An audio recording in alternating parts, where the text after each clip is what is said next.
अध्याय 171 गोदाम खाली करना और हेलीकॉप्टर चलाना। अनुवादक 54,96,90,339। साधारण हथियारों का इन मरे हुओं पर अधिक प्रभाव नहीं पड़ेगा। तांग जेन को बड़े पैमाने पर विनाश के हथियार की जरूरत थी, जैसे उच्च तापमान दबाव बम, बादल विस्फोट बम, नेपलम बम और इसी तरह। हालांकि जब इन हथियारों का इस्तेमाल किया गया तो कई प्रतिबंध थे। हालांकि वे शक्तिशाली थे, लेकिन वे होली ड्रैगन सिटी की मौजूदा स्थिति के लिए उपयुक्त नहीं लगते थे। इसके अलावा वह एक हेलीकॉप्टर भी चला सकता था और आसमान से कुछ पैकेज गिरा सकता था, जिससे इन मृत राक्षसों को हर जगह खिलने का स्वाद मिल सके। तांग जेन के मोबाइल स्टोरेज रूम के साथ हेलीकॉप्टर की ऊंचाई के अनुसार ऐसा लग रहा था कि अपेक्षित प्रभाव पूरी तरह से प्राप्त किया जा सकता है। इसके अलावा सामान्य हथियारों की तुलना में उन प्रतिबंधित हथियारों को प्राप्त करना और भी कठिन था। इसलिए तांग जेन ने पिछली योजना को खारिज कर दिया और उन्हें गिराने के लिए हेलीकॉप्टर का उपयोग करने का फैसला किया। योजना तय हो चुकी है, तो चलिए शुरू करते हैं। सर्व उद्देशीय इलेक्ट्रॉनिक किट के माध्यम से तांग जेन यह निर्धारित कर सकता था कि उसे अपनी ज़रूरत की चीज़ें कहाँ मिल सकती हैं। काली प्रौद्योगिकी की शक्ति का एक बार फिर प्रदर्शन किया गया। उस तरह की शीर्ष गुप्त जानकारी सर्व उद्देशीय इलेक्ट्रॉनिक किट के सामने पूरी तरह से रक्षाहीन थी। इसे आसानी से हैक किया गया और प्राप्त किया गया और फिर तांग जेन के सामने सूचीबद्ध किया गया। पब फ्यूचर द्वारा विज्ञापन। तांग जेन ने कुछ देर तक इधर उधर देखा और एक स्थान चुना। ये किमची देश में एक सैन्य अड्डा था। ये पुनर्तः बंद अवस्था में था। बेस के भूमिगत शस्त्रागार में तांग जेन की जरूरत की चीजें थीं। कार सैन्य अड्डे की ओर चली गई। दूर से कार से उतरने के बाद तांग जेन ने क्वांटम इनविजिबिलिटी लाइट स्क्रीन चालू की और चुपचाप बेस के अंदरूनी हिस्से में प्रवेश कर गया। एक आभासी स्थलाकृतिक मानचित्र ने तांग जेन के गंतव्य को चिन्हित किया। एक मार्गदर्शक के रूप में इस चीज के साथ तांग जेन को इस विशाल आधार में खो जाने के बारे में चिंता करने की जरूरत नहीं थी। ड्यूटी पर तैनात सैनिकों और समय समय पर गुजरने वाले सैन्य वाहनों से बचते हुए तांग जेन एक इमारत के तहखाने में प्रवेश कर गया। 2 चक्कर लगाने के बाद वह एक विशाल लोहे के दरवाजे के पास आया। यह उनकी यात्रा का गंतव्य था। धातु का दरवाजा इलेक्ट्रॉनिक लॉक से बंद था और बेहद सुरक्षित था। हालांकि तांग जेन के सामने ये बेकार था। सर्व उद्देशीय इलेक्ट्रॉनिक किट ने आसानी से दरवाजा खोल दिया और तांग जेन अंदर चला गया। चारों ओर देखने के बाद तांग जेन को एहसास हुआ कि इस बार उसने बड़ा लाभ कमाया है। ये गोदाम सभी प्रकार के हथियारों और उपकरणों से भरा हुआ था, जिसमें उच्च सैन्य विस्फोटक भी शामिल थे जिनकी तांग जेन को आवश्यकता थी। हथियारों और उपकरणों की मात्रा उनकी अपेक्षाओं से कहीं अधिक थी। तांग जेन ने चारों ओर देखने के बाद माल परिवहन का काम शुरू किया। ये कहना होगा कि तांग जेन और अधिक साहसी होती जा रही थी। दरअसल उसकी नज़र सैन्य अड्डे पर थी। हालांकि तांग जेन जैसे अस्तित्व के सामने, जिसका सामान्य ज्ञान से इलाज नहीं किया जा सकता था, सेना शायद असहाय थी। चलने का काम खत्म होने के बाद तांग जेन ने साफ हथियारों के गोदाम को देखा और गर्व से अपनी उंगलियां चटकाईं। जब अधिकारियों को पता चला कि शस्त्रागार चोरी हो गया है तो वह उनके चेहरों पर अद्भुत भावों की पूरी तरह से कल्पना कर सकते थे। फिर वे गुस्से में आ जाएंगे और मास्टरमाइंड को खोजने के लिए जमीन में 3 फीट तक खुदाई करेंगे। पब फ्यूचर द्वारा विज्ञापन। उन्हें रहने दो। जितना अधिक उन्होंने कारण बनाया उतना बेहतर। जब मूल दुनिया में अधिक से अधिक रहस्यमय घटनाएं होती थीं, तो लोगों को इसकी आदत हो जाती थी। तब आत्मा के स्थानांतरण का सिद्धांत इतना अस्वीकार्य नहीं होगा। भूमिगत हथियार गोदाम से निकलने के बाद तांग जेन हैंगर में घुस गया और जाने से पहले 2 हमलावर हेलीकॉप्टर और उनके हथियार ले गया। कुछ घंटों बाद कुछ सैनिकों को पता चला कि विमान चोरी हो गया था और पूरे बेस का अलार्म बज गया। फिर उन्होंने पाया कि पूरा हथियार गोदाम हटा दिया गया था। एक भी गोली नहीं बची थी। पूरा बेस दहशत की स्थिति में था। जितनी भी ताकतें इस्तेमाल की जा सकती थीं, उन्हें सक्रिय कर दिया गया और मामले की अंत तक जांच करने की कोशिश की गई। बेस के बॉस के रूप में मूल दुनिया में अमेरिकी गठबंधन ने तुरंत प्रतिक्रिया दी और जांच को संभालने के लिए किमची देश में कुलीन सैनिकों को जुटाया। इस बात से सारा मूल जगत जीवंत हो उठा। सभी सेनाएं आगे बढ़ने के लिए तैयार थीं। सबसे सक्रिय बल आइस बियर अलायंस का बल था। ऐसा लगता है कि मूल दुनिया में हवा और बारिश का तांग जेन से कोई लेना देना नहीं है। इस समय वह चौराहे पर खड़ा था, अध्ययन कर रहा था कि उसके सामने लोहे की चिड़िया को कैसे नियंत्रित किया जाए। हमला हेलीकॉप्टर सामान्य परिवहन से अलग था। यह एक शक्तिशाली उड़ने वाला हथियार था जिसे पूरी तरह से चलाने के लिए पेशेवर प्रशिक्षण और समृद्ध संचालन अनुभव की आवश्यकता थी। तांग जेन इनमें से किसी भी शर्त को पूरा नहीं करता था, लेकिन सौभाग्य से उसके पास एप्लीकेशन स्टोर था।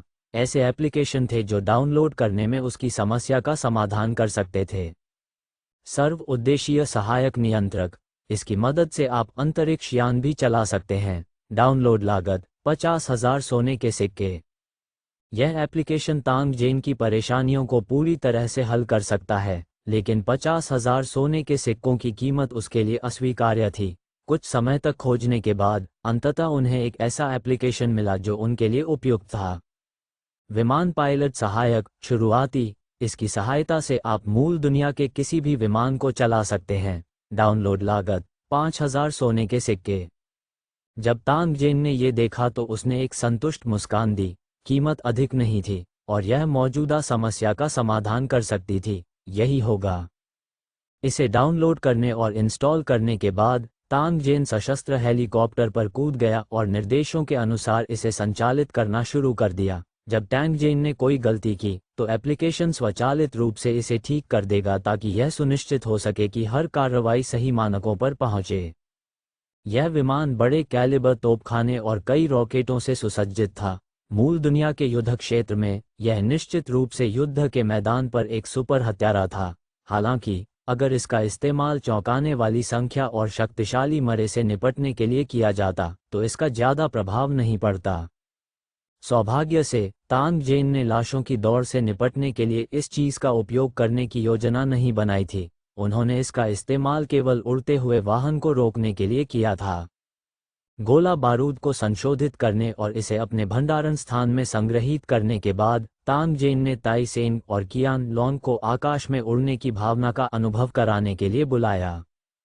वे दोनों शहर की दीवार से नीचे आए और चौराहे पर सैन्य हेलीकॉप्टर को जिज्ञासा से देखा। जब उन्होंने तांग जेन को ये कहते हुए सुना कि यह चीज आकाश में उड़ सकती है, तो जो दो लोग सशस्त्र हेलीकॉप्टर की मजबूती के बारे में चिल्ला रहे थे, उनके चेहरे पर संदेह के भाव थे। उन्होंने गुप्त रूप से सोचा, ये धातु का टुकड़ा कैसे उड़ सकता है? चूंकि वह पहले से ही सशस्त्र हेलीकॉप्टर को चलाने की विधि में महारत हासिल कर चुका था, तांग जेन ने सीधे दो लोगों को हेलीकॉप्टर में धकेल दिया। उन्हें कुछ निर्देश देने के बाद उन्होंने सशस्त्र हेलीकॉप्टर शुरू किया। विशाल प्रोपेलर घूमना शुरू कर दिया और विमान की गर्जना ने कियान लोंग और दूसरे व्यक्ति को घबरा दिया। जब विमान ने धीरे धीरे जमीन से उड़ान भरी तो वे दोनों उत्साह में चिल्लाए और अपने पैरों के नीचे पवित्र ड्रैगन घाटी को देखा।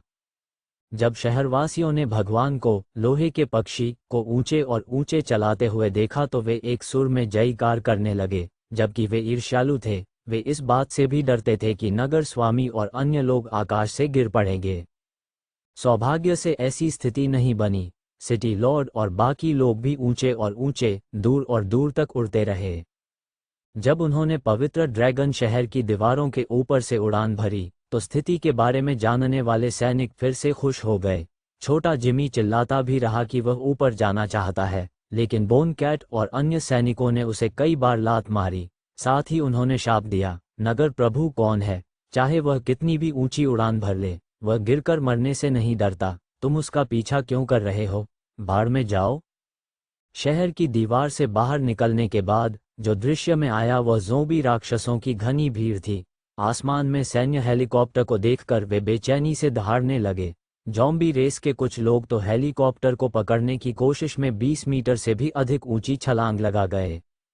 मरे हुए लोगों के केंद्र के लिए उड़ान भरने के बाद तांग जेन ने विमान को लगातार ऊपर उठाते हुए ताई सेंग और उसके साथी को विमान पर कुछ विशाल बैगों को नीचे धकेलने के लिए कहा।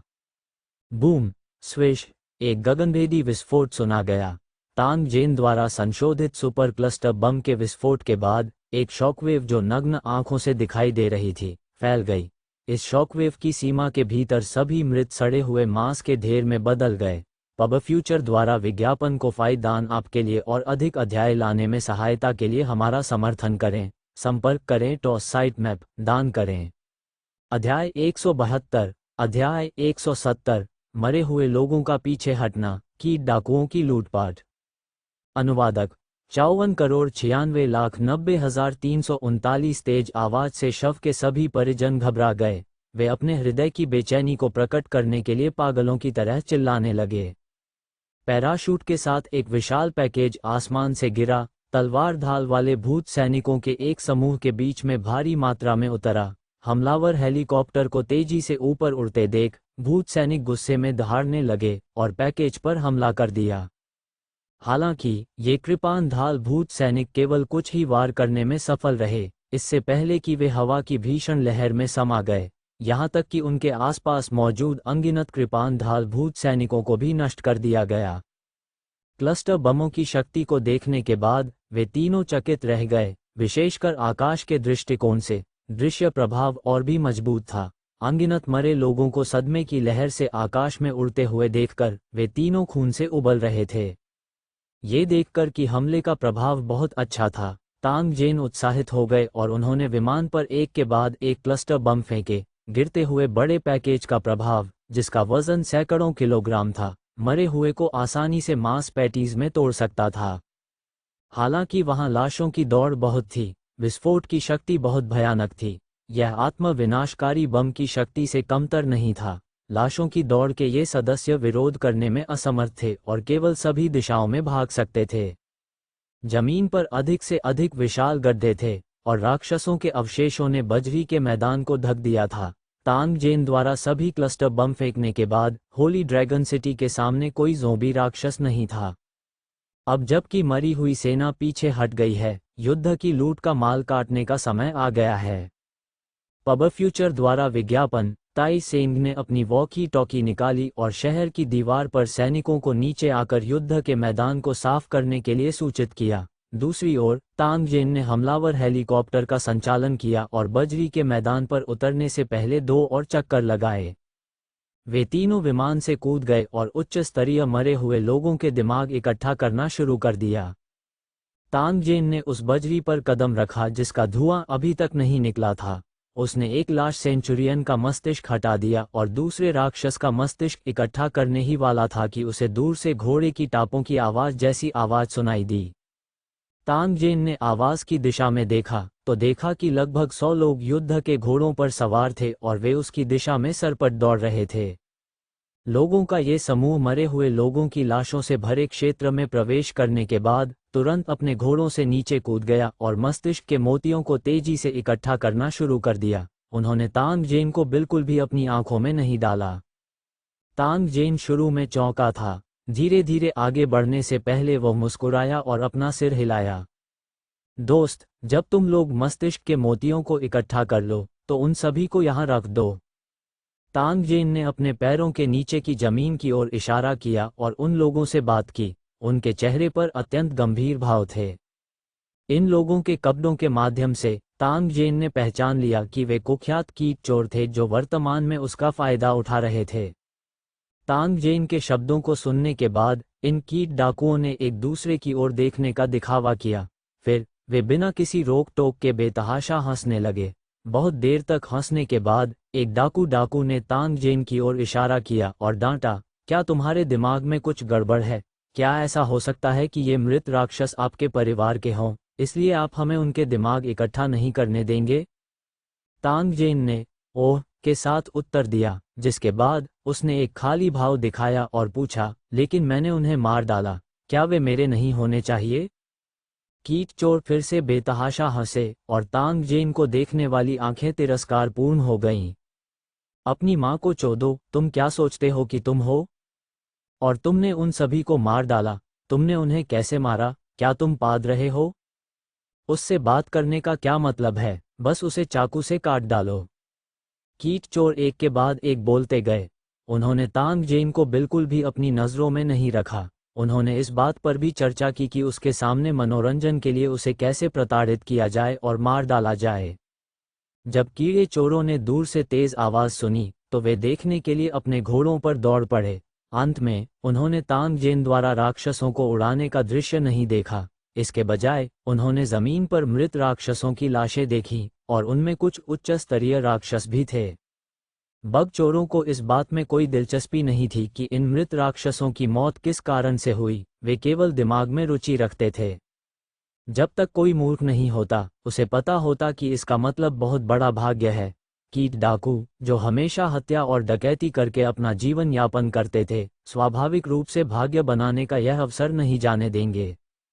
जहां तक उसके सामने इस अति आत्मविश्वासी और पागल लड़के की बात है तो वह उसे सीधे मार डालेगा। उसने लोगों को मक्खियों की तरह मारने वाले कीट डाकुओं के सामने दिखावा करने का साहस किया, बेशर्मी से कहा कि उसने इन सभी राक्षसों को मार डाला और उन्हें अपना दिमाग इकट्ठा करने की अनुमति नहीं दी। क्या वह जीने से थक नहीं गया? तांग जेन, जिसने अपनी आभा वापस ले ली थी, एक सामान्य व्यक्ति की तरह दिखता था। यह अवश्यंभावी था कि कीट चोर गलत समझेंगे। इसके अलावा लोगों के इस समूह ने अहंकारपूर्वक काम किया। पहले उन्होंने ब्लैक रॉक सिटी के कल्टीवेटर युद्ध दल को रोकने और मारने का साहस भी किया था। ऐसा माना जाता था कि उन्होंने पवित्र ड्रैगन सिटी के शहर भगवान तांग जेन को अपनी नज़र में नहीं रखा था। जब उसने देखा कि कुछ कीट डाकू उसकी ओर जान से मारने की नीयत से घूरते हुए उपहास के साथ और अपनी कमर पर रखी युद्ध तलवारें खोलकर आ रहे थे, तो तांग जेन ने अपना सिर हिलाया और मन ही मन बुदबुदाया, वास्तव में सभी मनुष्यों को बचाया नहीं जाना चाहिए। उदाहरण के लिए तुम दुष्टों को नष्ट कर दिया जाना चाहिए। जैसे ही उसने बोलना समाप्त किया, तांग जेन ने अपनी कलाई को झटका दिया और उसके हाथ में एक मशीन गन दिखाई दी। दादा दादा दादा दादा, चिलचिलाती गर्म गोलियां गूंज उठीं। इससे पहले कि तांग जेन के सामने 10 या उससे अधिक कीट डाकू अपने सदमे से उबर पाते, गोलियों से वे पहले ही 2 हिस्सों में बंट चुके थे। वे जमीन पर गिर पड़े और दर्द से चिल्लाने लगे। कीट डाकुओं के चेहरे पर अजीब कीड़ों ने उन्हें एक मजबूत जीवन शक्ति दी, लेकिन इससे उन्हें इस स्थिति में और भी अधिक पीड़ा हुई। सभी कीट डाकू स्तब्ध रह गए। उन्होंने आगे बढ़ते हुए अपने दर्जनों साथियों को देखा जो मर चुके थे और शाप दे रहे थे। उनमें से कुछ ने अपनी तलवारें लहराईं जबकि कुछ ने अपने हथियार लहराए। अपनी भुजाओं पर अजीब परजीवियों के माध्यम से उन्होंने एक के बाद एक तांग जेन पर जहरीले डंक मारे। तांग जेन ने जवाबी कार्रवाई करते हुए बग डाकुओं के हमलों से बचा लिया। जैसे जैसे समय बीतता गया, अधिक से अधिक बग डाकू गिर गए।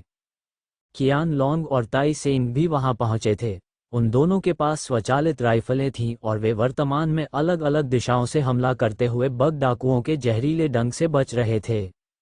जैसे जैसे अधिक से अधिक बग डाकू गिर रहे थे, बग डाकुओं के नेता ने देखा कि स्थिति खराब थी और तुरंत बाकी बग डाकुओं को अपने युद्ध के घोड़ों पर ले गए और जंगल की गहराई में भागने लगे। शापित कीट चोरों का ये झुंड, वे वास्तव में हम पर नजर रखते हैं। वे वास्तव में नहीं जानते कि उनके लिए क्या अच्छा है।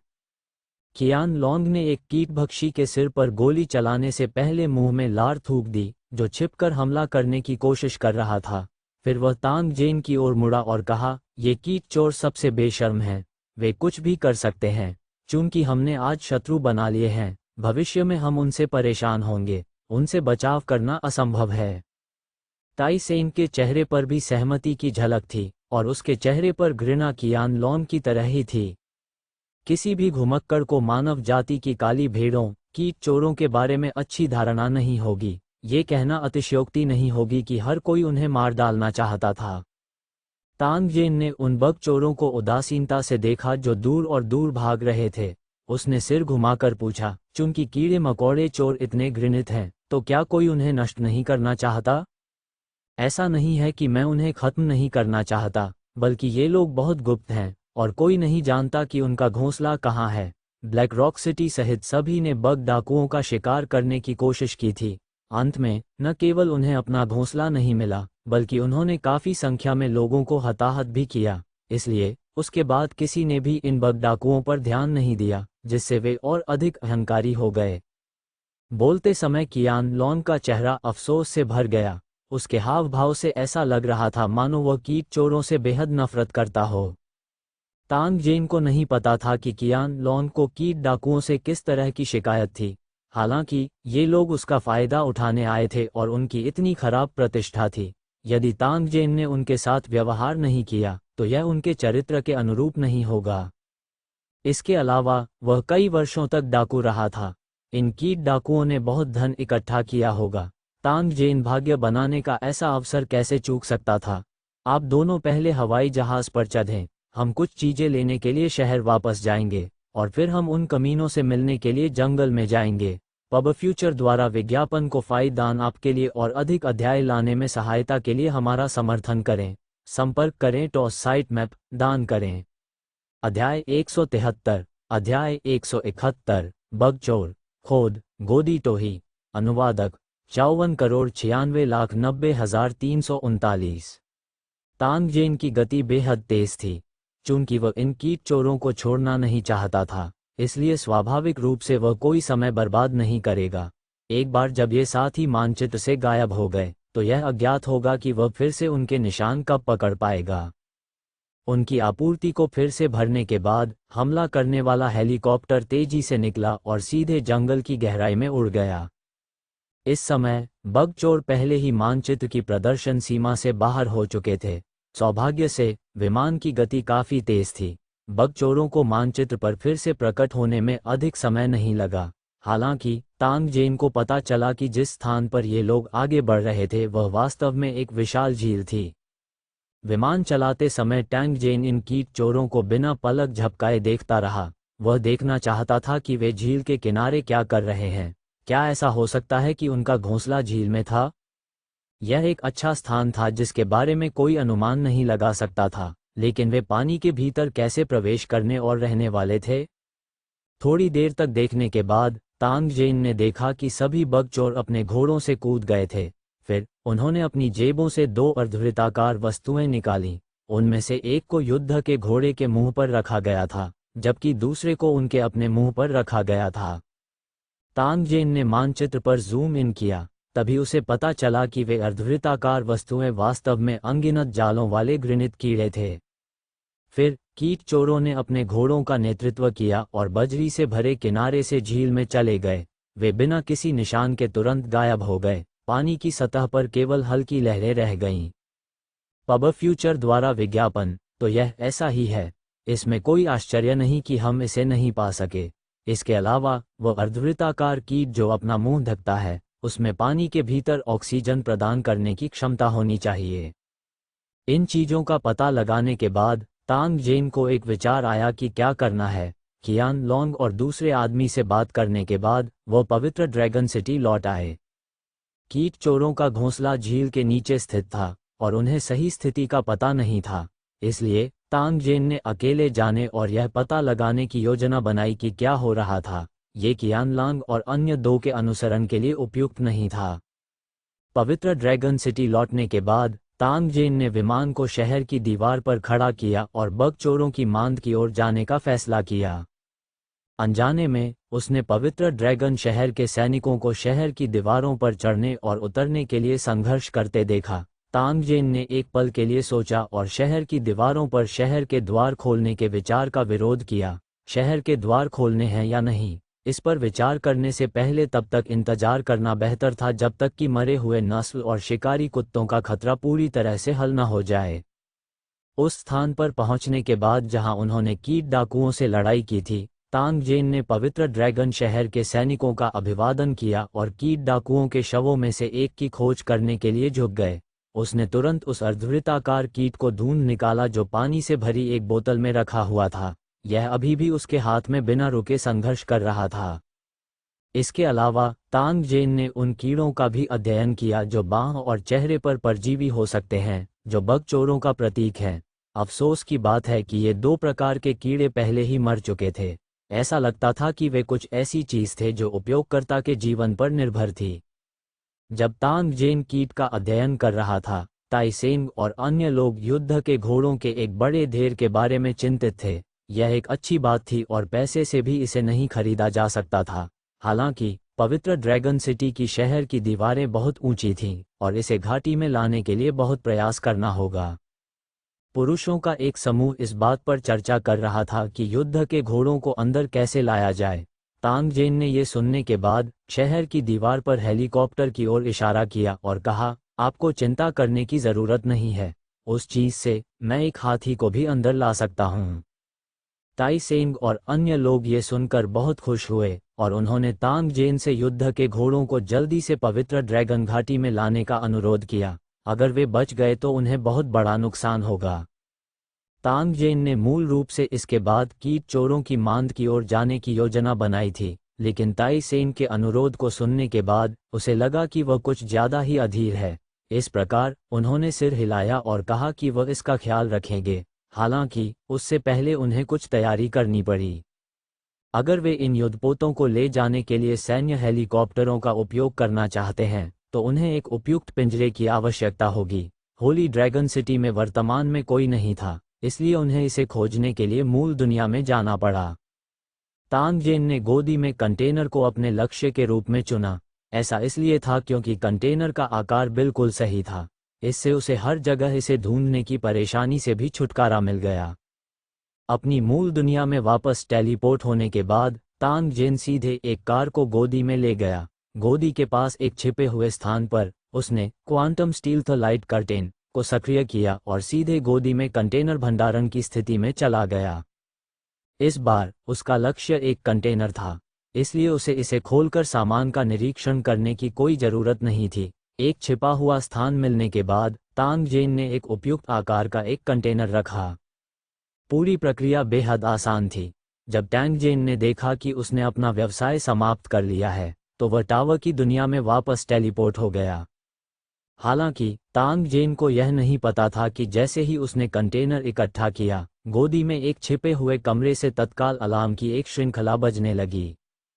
4 या 5 अमेरिकी एजेंट जो बातचीत कर रहे थे, अचानक कंप्यूटर स्क्रीन की एक बड़ी कतार के सामने कूद पड़े। उनकी उंगलियां तेजी से चलती थीं और समय समय पर एक संक्षिप्त रिपोर्ट सुनाई देती थी। क्षेत्र क्रमांक 1 में असामान्यता पाई गई, तुलनापूर्ण, एक कंटेनर गायब है। क्षेत्र संख्या 1 में अज्ञात ऊर्जा हस्ताक्षर का पता चला, अवधि 0.1 सेकंड। एरिया नंबर 1 को लॉक कर दिया गया है, कोई असामान्य लोग नहीं मिले। क्षेत्र संख्या 1 का स्कैन पूरा हो गया, असामान्यता का पता चला है लेकिन सटीक रूप से निर्धारित नहीं किया जा सकता है। क्षेत्र क्रमांक 1 में 0.1 सेकंड के लिए एक अज्ञात ऊर्जा प्रकट हुई है, ऊर्जा गायब हो गई है।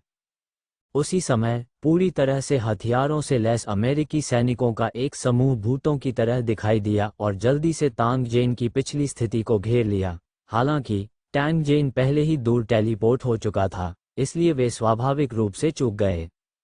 हालांकि क्षेत्र को सख्ती से सील कर दिया गया था। 5 मिनट से भी कम समय में कई गाड़ियां आ गईं और 1 दर्जन अमेरिकी विशेषज्ञ सभी प्रकार के उपकरणों के साथ घटनास्थल में प्रवेश कर गए। जब वे पहुंचे तो एक विशाल छत स्थापित किया गया था, जिससे आसमान से झांकना पूरी तरह से बंद हो गया था। उन्होंने सभी प्रकार के उपकरण स्थापित किए और आधे दिन तक क्षेत्र की तलाशी ली। अंत में उन्होंने सावधानीपूर्वक जमीन से रेत के कुछ टुकड़े और बालों का एक कतरा उठाया और उन्हें एक सीलबंद बक्से में रख दिया। फिर उन्होंने उपकरण हटा दिए और हवा की तरह भाग गए। शायद तांग जेन ने खुद कभी नहीं सोचा था कि उसके जूते से गिरा हुआ मलबा इतनी सारी जानकारी प्रकट कर देगा। हालांकि अगर उसे पता भी होता तो भी वह इसे अपने दिल में नहीं रखता। ऐसा इसलिए था क्योंकि शुरू से अंत तक वह इस दुनिया के आकाओं के सामने अपने अस्तित्व की घोषणा करने के लिए कुछ अज्ञात तरीकों का इस्तेमाल कर रहा था। जिस दिन उन्हें उसके बारे में पता चला वह दिन होगा जब तांग जेन ने उसके कार्ड मेज पर रख दिए। जहां तक इस बात का सवाल है कि क्या वह खतरे में पड़ जाएगा या उसे नियंत्रित कर लिया जाएगा, तांग जेन ज़्यादा चिंतित नहीं थी। इमारतों की रहस्यमय और अजीब दुनिया की तुलना में मूल दुनिया की शक्ति अभी भी बहुत सरल और उथली थी। काली प्रौद्योगिकी के अनुप्रयोग के सामने ये लगभग रक्षाहीन था। तांग जेन का मानना था कि वह निश्चित रूप से अंतिम विजेता होगा।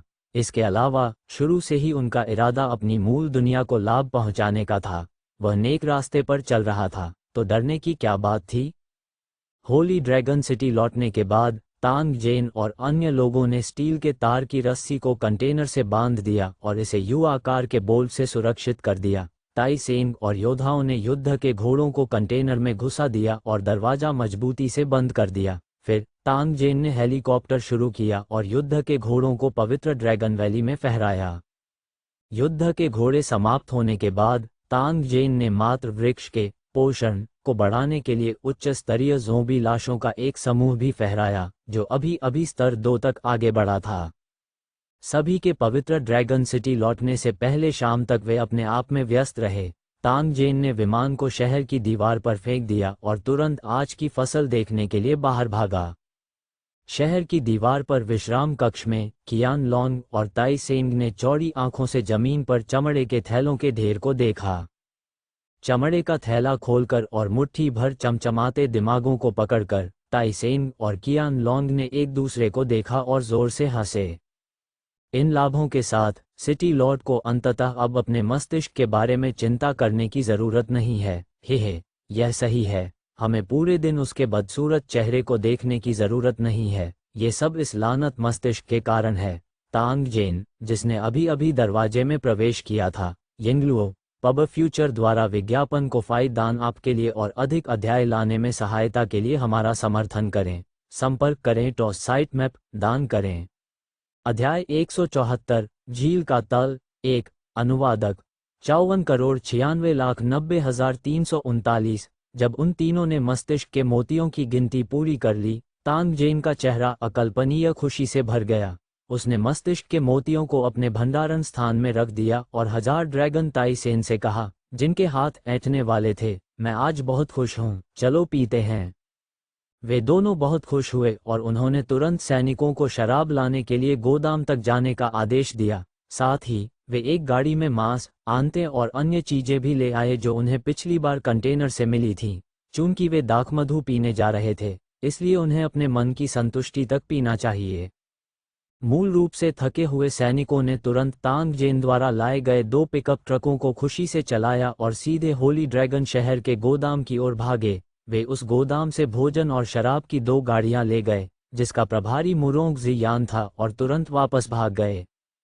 किसी ने पहले ही क्षेत्र को साफ कर दिया था और गोला बारूद के बक्सों से बनी तालिकाओं की एक बड़ी पंक्ति की व्यवस्था की गई थी। जब पिकअप ट्रक आया तो सैनिकों ने तुरंत बियर, सफ़ेद वाइन और रेड वाइन को ट्रक में डाल दिया। तब सभी प्रकार के भोजन थे, जिनमें से अधिकांश डिब्बाबंद भोजन और सैन्य भोजन थे। इसके बाद सभी लोग मेज के चारों ओर इकट्ठा हो गए और उसे भरने लगे। उनके पैरों के नीचे शहर की विशाल दीवार थी और उनके सिर के ऊपर आकाश में चमकता चांद था। उनके चारों ओर तेल के बैरल भयंकर रूप से जल रहे थे और राक्षस शहर की दीवार के नीचे भोजन के लिए चिल्ला रहे थे। इस माहौल में हर किसी ने अपना गिलास उठाया और जी भर कर शराब पी और हंसी मजाक का सिलसिला अंतहीन था। कुछ सैनिक जो शराब नहीं पी सकते थे, उन्होंने भोजन और पेय का ढेर ले लिया और शहर के नीचे की स्थिति का निरीक्षण करते हुए खाया। उनकी सतर्कता में जरा भी कमी नहीं आई। भोजन आधी रात तक चला। अपने मन भर खाने पीने के बाद जिन्हें सोना चाहिए था वे सो गए और जिन्हें पहरा देना चाहिए था वे सो गए। भीड़ हड़बड़ाहट में तितर बितर हो गई। तांग जेन मदर ट्री के ट्री हाउस में भाग गया और रात के लिए सो गया। अगली सुबह जब पेड़ के घर की दरारों से सूरज चमक रहा था, तब तांग जेन ने अपना शरीर फैलाया और बाहर चला गया। ताज़ी हवा में सांस लेने के बाद तांग जेन मात्र वृक्ष की 2 मीटर मोटी शाखा पर खड़ा हो गया और उस मात्र वृक्ष का आकार लिया जो रैंक 2 तक बढ़ गया था। मात्र वृक्ष का तना अत्यंत अतिरंजित सीमा तक फैल गया था।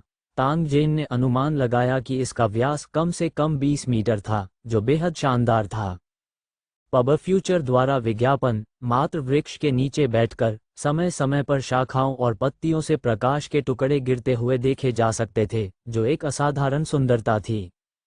तांग जेन द्वारा कल लाए गए उच्च स्तरीय ज़ोंबी राक्षसों के अवशेष अब मात्र वृक्ष की जड़ों द्वारा जमीन में समा गए थे। बाहर से तो बिल्कुल नहीं दिख रहा था, लेकिन ये अच्छा था। आखिरकार वे भयानक ज़ोंबी राक्षसों के अवशेष बहुत घृणित लग रहे थे। शायद प्रकृति की पूजा करना मात्र वृक्ष का स्वभाव था। भले ही इसे तांग जेन द्वारा मांस और रक्त से खिलाया गया था, फिर भी यह अपनी हड्डियों में गर्वित स्वभाव को नहीं बदल सका।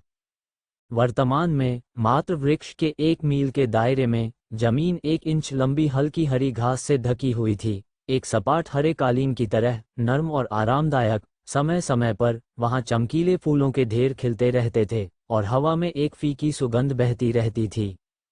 एक दिन तक उन्हें न देखने के बाद लंबी पूंछ वाले पंखों वाले रंग बिरंगे पक्षियों का एक समूह भगवान जाने कहां से उड़कर आया। उन्होंने शहर के भगवान तांग जेन की अनुमति के बिना मात्र वृक्ष के एक कोने पर कब्जा कर लिया। इस समय वे डालियों और पत्तों के बीच खुशी से चहचहा रहे थे।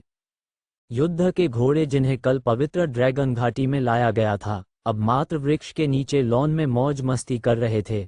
वहां कुछ बेशर्म लोग भी थे जो दिन के उजाले में ऐसा कर रहे थे। घोड़े के लंबे चेहरे पर विजयी भाव था। तांग जेन ने नजर डालने के बाद उसके दिमाग में अचानक प्रेरणा की एक किरण उभरी। उन्होंने महसूस किया कि उन्हें कुत्ते के सिर वाले लोगों की इमारत की नींव को बाहर निकालना चाहिए और इमारत के निर्माण के बाद इसे पशुओं के बाड़े के रूप में उपयोग करना चाहिए। उनका मानना था कि पशुधन की प्रजनन दर निश्चित रूप से बहुत बढ़ जाएगी। जितना अधिक तांग जेन ने इसके बारे में सोचा, उतना ही अधिक उसे लगा कि यह विधि संभव है। उसने गुप्त रूप से सोचा कि पवित्र ड्रैगन शहर के पैमाने में वृद्धि और विस्तार के बाद वह निश्चित रूप से पशुधन बाड़े के निर्माण के लिए कुत्ते के सिर वाले लोगों की इमारत की नींव का उपयोग करेगा। अगर कोबोल शाही परिवार को तांग जेन की योजना के बारे में पता होता तो वे निश्चित रूप से फिर से हमला करने के लिए अपने सैनिक भेजते। वे सुअर बाड़े के निर्माण के लिए इमारत की नींव का उपयोग करेंगे जिसे कोबोल रॉयल शहर की नींव से अलग किया गया था। केवल तांग जेन ही ऐसे घृणित कदम के बारे में सोच सकता था। ये सीधे तौर पर कोबोल्स का बहुत बड़ा अपमान था। खूबसूरत वृक्षगृहों की बढ़ती संख्या पर नजर डालने के बाद तांग जेन ने ली शा का अभिवादन किया जो दूसरे वृक्षगृह में रह रही थी और वृक्षों की लताओं के साथ जमीन पर उतर गई। वह नहाने के लिए झील के किनारे गया और फिर नाश्ते के लिए कैफेटेरिया में चला गया। तभी तांग जेन ने अपना बैग उठाया जिसमें कीट चोर अजीब कीड़े थे जो पानी के भीतर सांस ले सकते थे। उसने एक पिकअप ट्रक चलाया और सीधे कीट चोरों के घोंसले में चला गया। असीम जंगल में तांग जेन ने पूरे रास्ते पिकअप ट्रक चलाया। समय समय पर भटकते हुए राक्षस सड़क रोकते होंगे। अंत में बिना किसी अपवाद के उन सभी को तांग जेन द्वारा सिर में गोली मार दी गई। रास्ते भर गाड़ी रुकी ही नहीं। थोड़ी देर तक दौड़ने के बाद तांग जेन आखिरकार उजाड़ झील के किनारे पर पहुंच गया। उसने पिकअप ट्रक को उद्गम स्थान पर रख दिया और उस कीड़े को अपने मुंह में रख लिया जो पानी के भीतर सांस ले सकता था। तांग जेन के मुंह से निकलने वाली सांस को महसूस करने के बाद अजीब कीट ने तुरंत तांग जेन के मुंह को पूरी तरह से बंद कर दिया और उसकी नाक गुहा में 2 हिलते हुए तंबू डाल दिए। उसी समय उस विचित्र कीट की पीठ पर असंख्य पत्ती जैसे अंक फैलकर हिलने लगे। पब फ्यूचर द्वारा विज्ञापन तांग जेन को एक पल के लिए होश आया और पता चला कि उसकी सांसें ज्यादा प्रभावित नहीं हुई थीं। उसे बस थोड़ा घुटन महसूस हुई। उसके हृदय में तुरंत संदेह उत्पन्न हो गया। क्या ऐसा हो सकता है कि इस अजीब कीट के पानी के भीतर सांस लेने के अलावा अन्य प्रभाव भी हों? उसने क्वांटम स्टील्थ लाइट कर्टेन चालू किया और धीरे धीरे पानी में चला गया। पलक झपकते ही वह झील की गहराई में समा गया। पानी में प्रवेश करने के बाद अजीब कीट ने तांग जेन को सांस लेने की सुविधा प्रदान करने के लिए पानी से ऑक्सीजन को अवशोषित करना शुरू कर दिया। हालांकि यह बाहर जितना आरामदायक नहीं था, ये सामान्य सांस लेने में सहायता करने के लिए पर्याप्त था। ये पुष्टि करने के बाद कि उसे सांस लेने में कोई समस्या नहीं है, तांग जेन ने झील के तल पर पर्यावरण को मापना शुरू कर दिया। चूंकि झील प्रदूषित नहीं थी, इसलिए झील का पानी बेहद साफ था। दूर तक झील के तल का दृश्य आसानी से देखा जा सकता था। हालांकि तांग जेन को चारों ओर देखने पर कोई जलीय जीव दिखाई नहीं दिया। उसे पता नहीं क्यों। उसने मानचित्र दृश्य पर स्विच किया और झील के तल का पूरा दृश्य तुरंत उसकी आंखों में प्रतिबिंबित हो गया। यही वह क्षण था जब तांग जेन ने कुछ ही दूरी पर तैरते हुए एक विशाल राक्षस को देखा। इसका स्वरूप विकृत विर्म जैसा था। ये लेवल 4 का राक्षस था और तांग जेन इसे आसानी से मार सकता था। चूंकि वह दुश्मन को सचेत करने से डरता था, तांग जेन ने उसे नहीं मारा। जैसे ही क्वांटम अदृश्यता प्रकाश पर्दा सक्रिय हुआ, राक्षस को तांग जेन की खोज नहीं हुई। वह लक्ष्यहीन रूप से भटकता रहा और जल्द ही तैरकर बहुत दूर तक पहुंच गया। तांग जेन ने झील के तल पर इलाके को देखने के बाद उसे कीट चोरों का कोई निशान नहीं मिला। हालांकि उन्होंने व्यक्तिगत रूप से कीट चोरों को झील में प्रवेश करते देखा था। इसलिए उनका दृढ़ विश्वास था कि कीट चोरों का घोंसला झील के तल पर था। तांग जेन ने एक बार फिर झील के तल के हर कोने की जांच की। आखिरकार उसे झील के तल पर एक चट्टान पर एक अंधेरी गुफा का प्रवेश द्वार मिल गया। तांग जेन की आत्मा हिल गई थी। वह तुरंत गुफा की ओर चल दिया। गुफा के सामने पहुंचने और कुछ देर तक उसे ध्यान से देखने के बाद तांग जेन ने ध्यान से अंदर कदम रखा। गुफा के अंदर बहुत विशाल था और पत्थर की दीवारें फ्लोरोसेंट जलीय घास से ढकी हुई थीं। पूरी गुफा धुंधली रोशनी की परत से ढकी हुई थी, जिससे सामान्य दृष्टि पर कोई असर नहीं पड़ा। कुछ दूरी तक चलने के बाद तांग जेन को पता चला कि गुफा धीरे धीरे ऊपर की ओर बढ़ने लगी है। गुफा के शीर्ष पर कुछ स्थान पहले ही पानी की सतह छोड़ चुके थे। कुछ दूर चलने के बाद गुफा में झील का पानी पूरी तरह गायब हो गया था। इस समय तांग जेन एक भूमिगत कार्स्ट गुफा में स्थित था। वह स्थान बहुत विशाल था और यहाँ वहाँ फ्लोरोसेंट पौधों के समूह थे। वे बहुत विलासिता से बढ़ रहे थे। एक बार फिर खोजने और जांच करने के बाद तांग जेन ने एक रास्ता चुना और चुपचाप वहां से चल दिया। थोड़ी दूरी तक चलने के बाद तांग जेन ने रुक रुक कर होने वाली बातचीत की एक श्रृंखला सुनी। इसके तुरंत बाद उसने मार्ग के विपरीत दिशा से 2 कीट चोरों को आते देखा। सदस्यता के लिए अपना पुराना चेहरा चाटना। सदस्यता की संख्या बहुत भयानक थी और इसे देखना कष्टप्रद था। वह केवल अपना चेहरा मोटा कर सकता था और सदस्यता मांग सकता था। उन्हें आशा थी कि पुस्तक का अनुसरण करने वाले मित्र सदस्यता लेने और उनका समर्थन करने के लिए किडियन के पास आ सकते हैं। फिर से धन्यवाद। पब फ्यूचर द्वारा विज्ञापन को दान आपके लिए और अधिक अध्याय लाने में सहायता के लिए हमारा समर्थन करें। संपर्क करें टॉस साइट मैप दान करें। अध्याय 175 छत्ते का आंतरिक भाग अनुवादक 54,96,90,339। कुछ दिन पहले मुझे जो विदेशी लड़की मिली वह वास्तव में बुरी नहीं है। उसकी आकृति और त्वचा वास्तव में अच्छी है और उसका छोटा चेहरा वास्तव में मंत्रमुग्ध कर देने वाला है। यह अफसोस की बात है कि हम इस तरह की चीज के साथ नहीं खेल सकते हैं और इसका आनंद केवल बिग बॉस ही ले सकते हैं। कितने अफसोस की बात है यिंगलुओ। बच्चे, अगर तुम मरना नहीं चाहते तो भविष्य में ऐसी बातें मत कहना। यदि कोई तुमसे कुछ कहे तो सावधान रहना कि तुम्हें पकड़कर कीड़े मकोड़े न खिला दें। बिग बॉस मेरी बात नहीं सुन सकते। वह काफी समय से घर से बाहर नहीं निकला है। मैं तो बस आपसे बात कर रहा हूं भाई। हे। 2 कीट चोरों ने अजीब कीट कवच पहने हुए थे और चलते समय वे अपने चेहरे पर व्यंग्यात्मक मुस्कान के साथ बात कर रहे थे। उन्हें इस बात का ध्यान ही नहीं रहा कि एक दुश्मन जो अभी अभी अंदर आया था उनके पास खड़ा था। तांग जेन एक कोने में छिप गया और 2 कीट डाकुओं के आने का इंतजार करने लगा।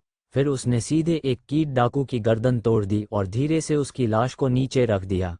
दूसरे कीट बैंडिट को अभी एहसास हुआ था कि कुछ गड़बड़ है जब तांग जेन की बैंगनी बिजली की छोटी तलवार कीट बैंडिट की गर्दन पर दब गई थी। साथ ही उसने धीमी आवाज में कहा, मत बोलो, नहीं तो मैं तुम्हें मार डालूंगा। तेज ब्लेड की ठंडक महसूस होने पर कीट चोर घबरा गया। इसने अपने सामने अदृश्य शत्रु को धमकाया, तुम कौन हो? तुम्हारी यहाँ इतना अभिमान करने की हिम्मत कैसे हुई? क्या तुम्हें विश्वास है कि मैं भाग जाऊंगा? इससे पहले कि वह अपना वाक्य पूरा कर पाता, तांग जेन की बैंगनी बिजली की छोटी तलवार ने पहले ही बगचोर का एक कान काट दिया था। बगचोर दर्द से चिल्लाने वाला था, लेकिन तांग जेन ने उसका गला मजबूती से बंद कर दिया था। उसी समय तांग जेन ने क्वांटम स्टील्थ लाइट स्क्रीन को बंद कर दिया और बगचोर के सामने अपनी मध्यमा उंगली लहराए। अगर तुमने ठीक से बर्ताव नहीं किया तो मैं तुम्हारा गला काट दूंगा। पब फ्यूचर द्वारा विज्ञापन। बगचोर ने दुश्मन को देखा जो अचानक उसके सामने आ गया और हल्का सा सिर हिलाया। ये कहने के बाद तांग जेन ने धीरे से अपना हाथ छोड़ा। कीट चोर ने खांसा और गहरी सांस ली। उन्होंने तांग जेन की ओर देखा और कहा, आप क्या जानना चाहते हैं? यहाँ कितने लोग हैं? सबसे अधिक खेती किसके पास है? कुल मिलाकर 500 से अधिक लोग हैं। सबसे अधिक खेती वाला बिग बॉस लेवल 5 का कृषक है। बिग बॉस और बाकी लोग कहाँ हैं? बिग बॉस काफी समय से सामने नहीं आया है। बाकी अन्य गुफाओं में हैं। तांग जेन ने पूछने से पहले सिर हिलाया। आपका खजाना कक्ष कहाँ है? और वे अजीब कीड़े कहाँ हैं? मुझे खजाना कक्ष का स्थान नहीं पता, लेकिन सभी कीड़े चमकते लोहे के कमरे में हैं। कौन सा चमकता हुआ धातु का घर? तांग जेन ये सुनकर चौंक गया और पूछा। बग बैंडिट ने अपनी ठुड्डी उठाई और अपनी आंखें मार्ग के दूसरे छोर पर घुमाईं। वही है, यदि आप स्वयं जाकर देखें तो आपको पता चल जाएगा। ये कहने के बाद कीट चोर ने तांग जेन की ओर देखा और उपहास किया। मुझे जो कहना था वह मैंने कह दिया है, जब आप आक्रमण करें तो त्वरित रहें। तांग जेन ने अपना सिर हिलाने से पहले कीट चोर को बहुत देर तक देखा और अपनी तलवार कीट चोर के दिल में घोंप दी। कीट चोर का शरीर अकड़ गया और हिलना बंद करने से पहले उसने कई बार संघर्ष किया। पब फ्यूचर द्वारा विज्ञापन। 2 बग डाकुओं की लाशों को हटाने के बाद तांग जेन ने क्वांटम स्टील्थ लाइट स्क्रीन को सक्रिय किया और अन्वेषण जारी रखा। मार्ग से कोने को मोड़ने के बाद तांग जेन के सामने एक विशाल भूमिगत स्थान दिखाई दिया। यहाँ का नज़ारा और भी खूबसूरत था। 5 रंग की फ्लोरोसेंट रोशनी उत्सर्जित करने वाले अजीब पौधों ने उस स्थान को रोशन कर दिया, जिससे यह सुंदर हो गया। बात बस इतनी सी थी कि हर जगह इंसानी हड्डियों के ढेर ने इस खूबसूरत नज़ारे को नष्ट कर दिया। एक धातु की इमारत जो क्रिस्टल पैलेस की तरह थी, तांग जेन की आंखों में प्रतिबिंबित हुई। इसका आकार अजीब था और इसमें काफ़ी हाईटेक एहसास होता था। इसके पूरे शरीर से फीकी बैंगनी रोशनी निकल रही थी, बिल्कुल किसी अनूठे खजाने की तरह। तांग जेन अवाक रह गया। काफ़ी देर तक देखने के बाद ही वह ठीक हुए। उसने हवा की गहरी सांस ली और धीरे धीरे अंतरिक्ष के केंद्र में धातु की इमारत के पास जाना शुरू कर दिया। कुछ बग चोर बाहर बातें कर रहे थे और उन्हें पता ही नहीं चला कि कोई दुश्मन अंदर घुस आया है। तांग जेन ने सावधानी से इन लोगों से परहेज किया और उन्हें धातु की इमारत के सामने ले आया। इसे आकार देने के बाद तांग जेन को पता चला कि इमारत का मुख्य दरवाजा पहले ही बंद कर दिया गया था। इमारत की सतह दर्पण की तरह चिकनी थी। उसे पता नहीं था कि कैसे प्रवेश किया जाए। उनके मन में एक तकनीकी आभा वाली इमारत का आभास हुआ। तांग जेन ने सर्व उद्देशीय इलेक्ट्रॉनिक किट को सक्रिय किया और उसे स्कैन करने का प्रयास करने दिया। यह उपयोगी हो सकता है। एप्लीकेशन सक्रिय हो गया था। तांग जेन ने अपने सामने डेटा को देखा और एक भी चीज छूटने से इनकार कर दिया। तांग जेन जो शब्द समझ सकता था वह अचानक बदल गया। उसी समय एक अजीब शब्द पागलों की तरह घूमने लगा। पूरे 1 मिनट के बाद शब्द अचानक बंद हो गए और संकेतों की एक श्रृंखला उसके सामने आ गई। प्रयोगशाला का मुख्य रहस्य खुल गया है। उच्चतम नियंत्रण प्राप्त कर लिया गया है। शब्द गायब हो गए और चिकनी धातु का दरवाजा चुपचाप खुल गया। जब तांग जेन ने ये देखा तो उन्हें कोई संकोच नहीं हुआ। वह तुरंत अंदर आया और धातु का दरवाजा तुरंत बंद हो गया। यह एक ऐसा कमरा था जो विज्ञान कल्पना के माहौल से भरा हुआ था। विभिन्न स्थापत्य शैली ने एक ताजगी का एहसास कराया। तांग जेन ने एक पल के लिए इधर उधर देखने के बाद वह धीरे धीरे स्वप्न जैसी इमारत के रास्ते पर चला गया। कुछ ही समय बाद वह एक कमरे में दाखिल हुआ जो एक प्रयोगशाला जैसा था। हालांकि प्रयोगशाला में दृश्य देखने के बाद तांग जेन को अचानक मारने की इच्छा हुई। कमरे में 30 से अधिक लाशें थीं। वे सभी टूटे हुए थे और उन पर परजीवियों के कुतरने के निशान थे। उनकी दर्दनाक अभिव्यक्ति से अंदाजा लगाया जा सकता है कि मरने से पहले उनके साथ क्रूरतापूर्वक दुर्व्यवहार किया गया होगा। साइड में पारदर्शी कंटेनर में कई अजीब आकार के कीड़े और विभिन्न रंगों के कीड़ों के अंडे थे जो भयानक और क्रूर लग रहे थे। तांग जेन ने पानी के अंदर सांस लेने वाले कीट, चेहरे को गले लगाने वाले कीट और बिच्छू जैसे कीट को देखा जो उसकी बांह पर परजीवी था। जहां तक अन्य कीड़ों की बात है, तांग जेन को नहीं पता था कि उनका उपयोग किस लिए किया जाता था। उद्धरण चिन्ह। वहां बहुत सारे कीड़े थे और तांग जेन उनसे चकाचौंध थी। तांग जेन के कानों में हल्की हल्की कराहों की लहर फैल गई, जिससे उसकी नसें तुरंत तनावग्रस्त हो गईं। ध्वनि की दिशा का अनुसरण करते हुए तांग जेन सावधानी से करीब आ गया। यह एक और विशाल कमरा था। एक पारदर्शी दीवार के माध्यम से लगभग 3 मीटर आकार का एक अजीब कीट तांग जेन की दृष्टि में प्रवेश कर गया। इसका बाहरी आवरण गहरा और ठोस था और यह बहुत क्रूर दिखता था। हालांकि ऐसा लग रहा था कि इसे विच्छेदित किया गया था क्योंकि इसका पेट पूरी तरह से खोखला हो गया था। अजीब कीट के सिर के ऊपर दिल के आकार का मांस का एक समूह था। ये लाल रक्त वाहिकाओं से ढका हुआ था और अनगिनत लाल ट्यूबलर फाइबर इसमें से नीचे लटक रहे थे जो अजीब कीट के शरीर से जुड़ रहे थे। अजीब कीट के अंगों का बारीकी से निरीक्षण करने पर कोई देख सकता था कि वह थोड़ा हिल रहा था, जिससे साबित हुआ कि वह अभी भी जीवित था। तांग जेन को जो आश्चर्य हुआ वह ये था कि वर्तमान में अजीब कीट के शरीर के अंदर एक नग्न साहसी व्यक्ति खड़ा था। ऐसा लग रहा था जैसे वह गहरी नींद में सो गया हो। उस हृष्ट-पुष्ट आदमी का शरीर मांसपेशियों से ढका हुआ था, लेकिन अब उसका शरीर वास्तव में कीड़े के शरीर के साथ मिलकर विकसित हो गया था। ऐसा लग रहा था कि उसे और कीट को एक होने में ज़्यादा समय नहीं लगेगा। तांग जेन को अपने पूरे शरीर में असहजता महसूस हुई जब उसने सोचा कि एक इंसान अजीब कीट के शरीर में विलीन हो रहा है।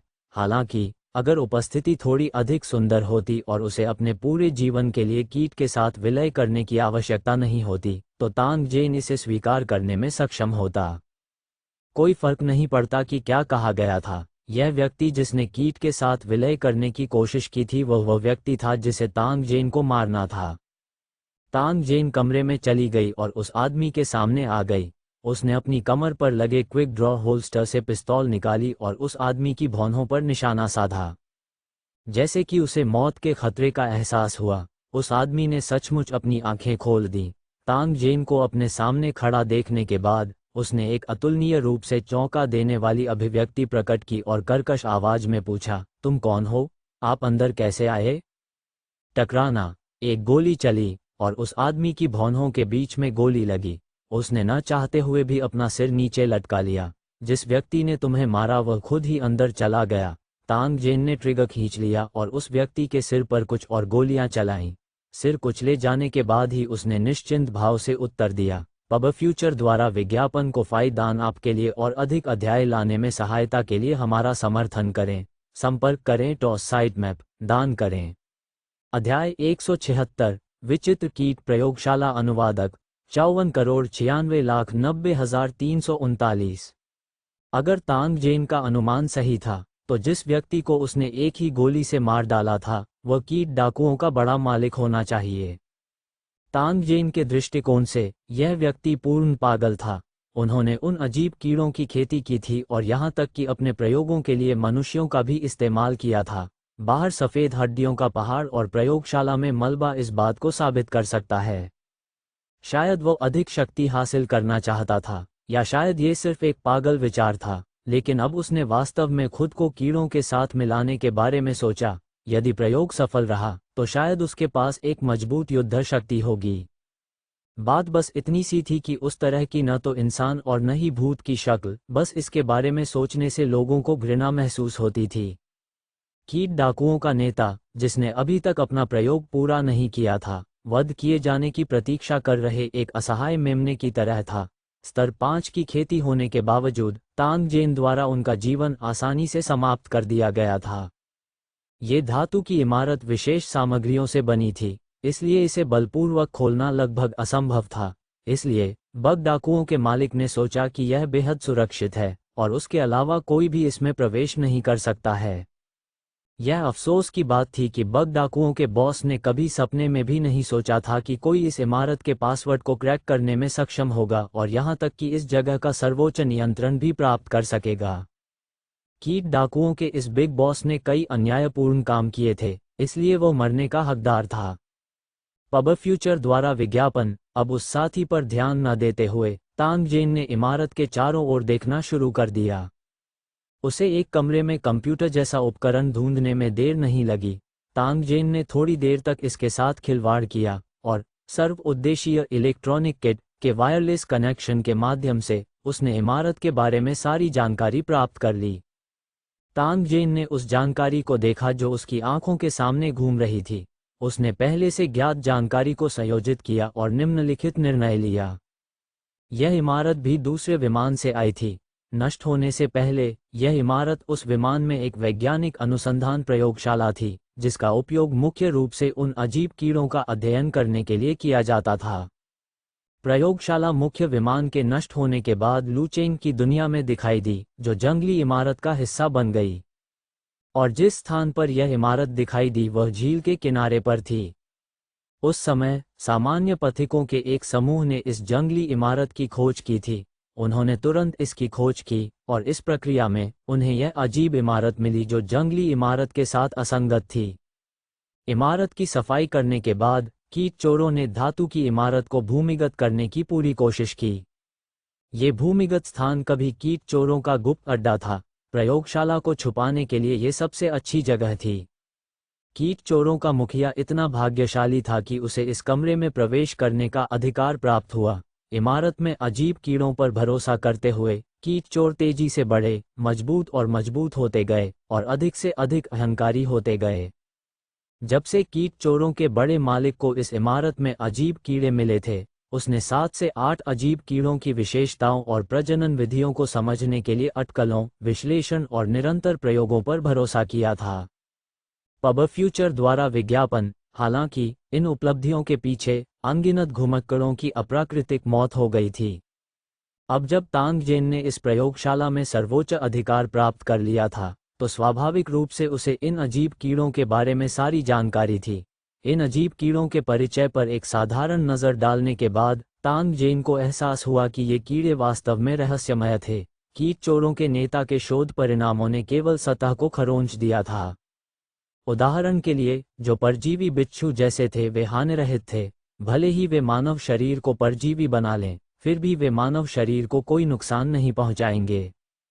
जानकारी के माध्यम से तांग जेन को पता चला कि इसकी क्षमता जहरीले डंक मारने जितनी सरल नहीं थी।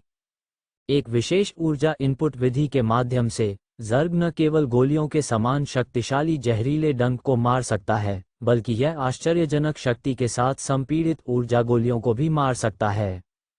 जब तक वे सामान्य मानव कृषक थे, वे अतिरिक्त ऊर्जा को परजीवी में भेज सकते थे और एक महत्वपूर्ण क्षण में इसे बाहर निकाल सकते थे। इस प्रकार की ऊर्जा को संपीड़ित और संचित किया जा सकता था, और इसकी शक्ति बेहद चौंकाने वाली थी। इसकी मारक क्षमता 100 मिलीमीटर ग्रेनेड से कम नहीं थी। कीट के डेटा को पढ़ने के बाद तांग जेन का दिल तुरंत बहुत दिलचस्पी लेने लगा। वह धीरे धीरे कीड़ों को पालने के लिए इस्तेमाल किए जाने वाले पारदर्शी कंटेनरों के पास गया और एक बिच्छू निकाला जो बैंगनी काले रंग का था। प्रयोगशाला की जानकारी के अनुसार इस प्रकार का गहरे रंग का बिच्छू विकास की सबसे अधिक क्षमता वाला सबसे मजबूत और स्वस्थ सुपर कीट था। दुर्भाग्य से कीट चोरों के बॉस को नहीं पता था कि क्या अच्छा था, और तांग जेन को ये बिना कुछ लिए मिल गया। तांग जेन ने बिच्छू को अपनी आंखों के सामने रख दिया। उसने सावधानीपूर्वक इस व्यक्ति को आकार दिया जो लगातार संघर्ष कर रहा था, जिसके बाद उन्होंने धीरे से इसे अपनी बाईं बांह पर रख लिया। जैसे ही बिच्छू ने तांग जेन की बांह को छुआ, उसके लहराते पंजे और पूंछ तुरंत उसकी त्वचा और मांस में घुस गए। उसकी पारदर्शी टांगें खून चूसने लगीं। जैसे ही तांग जेन का खून बिच्छू के शरीर में प्रवेश किया, मूल रूप से बैंगनी काले अंग तुरंत रक्त लाल हो गए। पब फ्यूचर द्वारा विज्ञापन। 1 मिनट बाद बिच्छू के बाहरी आवरण का रंग धीरे धीरे हल्का होने लगा। अंत में ये वास्तव में तांग जेन की त्वचा के समान रंग था। उसके शरीर का आधा हिस्सा तांग जेन की बाह में भी धंस गया था। एक नज़र में कोई भी इसे बिच्छू के आकार का विशाल निशान ही समझेगा। तांग जेन ने अपना हाथ हिलाया और महसूस किया कि उसका शरीर प्रभावित नहीं हुआ है। फिर उसने अपना बायां हाथ उठाया और कीट डाकुओं के बड़े मालिक की लाश पर निशाना साधा। हुश! बिच्छू का जहरीला डंक उसके निशाने पर लगा, जिससे मालिक की लाश में एक छेद हो गया। ये किसी गोली से कम शक्तिशाली नहीं थी। इन बिच्छुओं और अजीब कीड़ों की शक्ति को देखने के बाद तांग जेन ने संतुष्टि में अपना सिर हिलाया।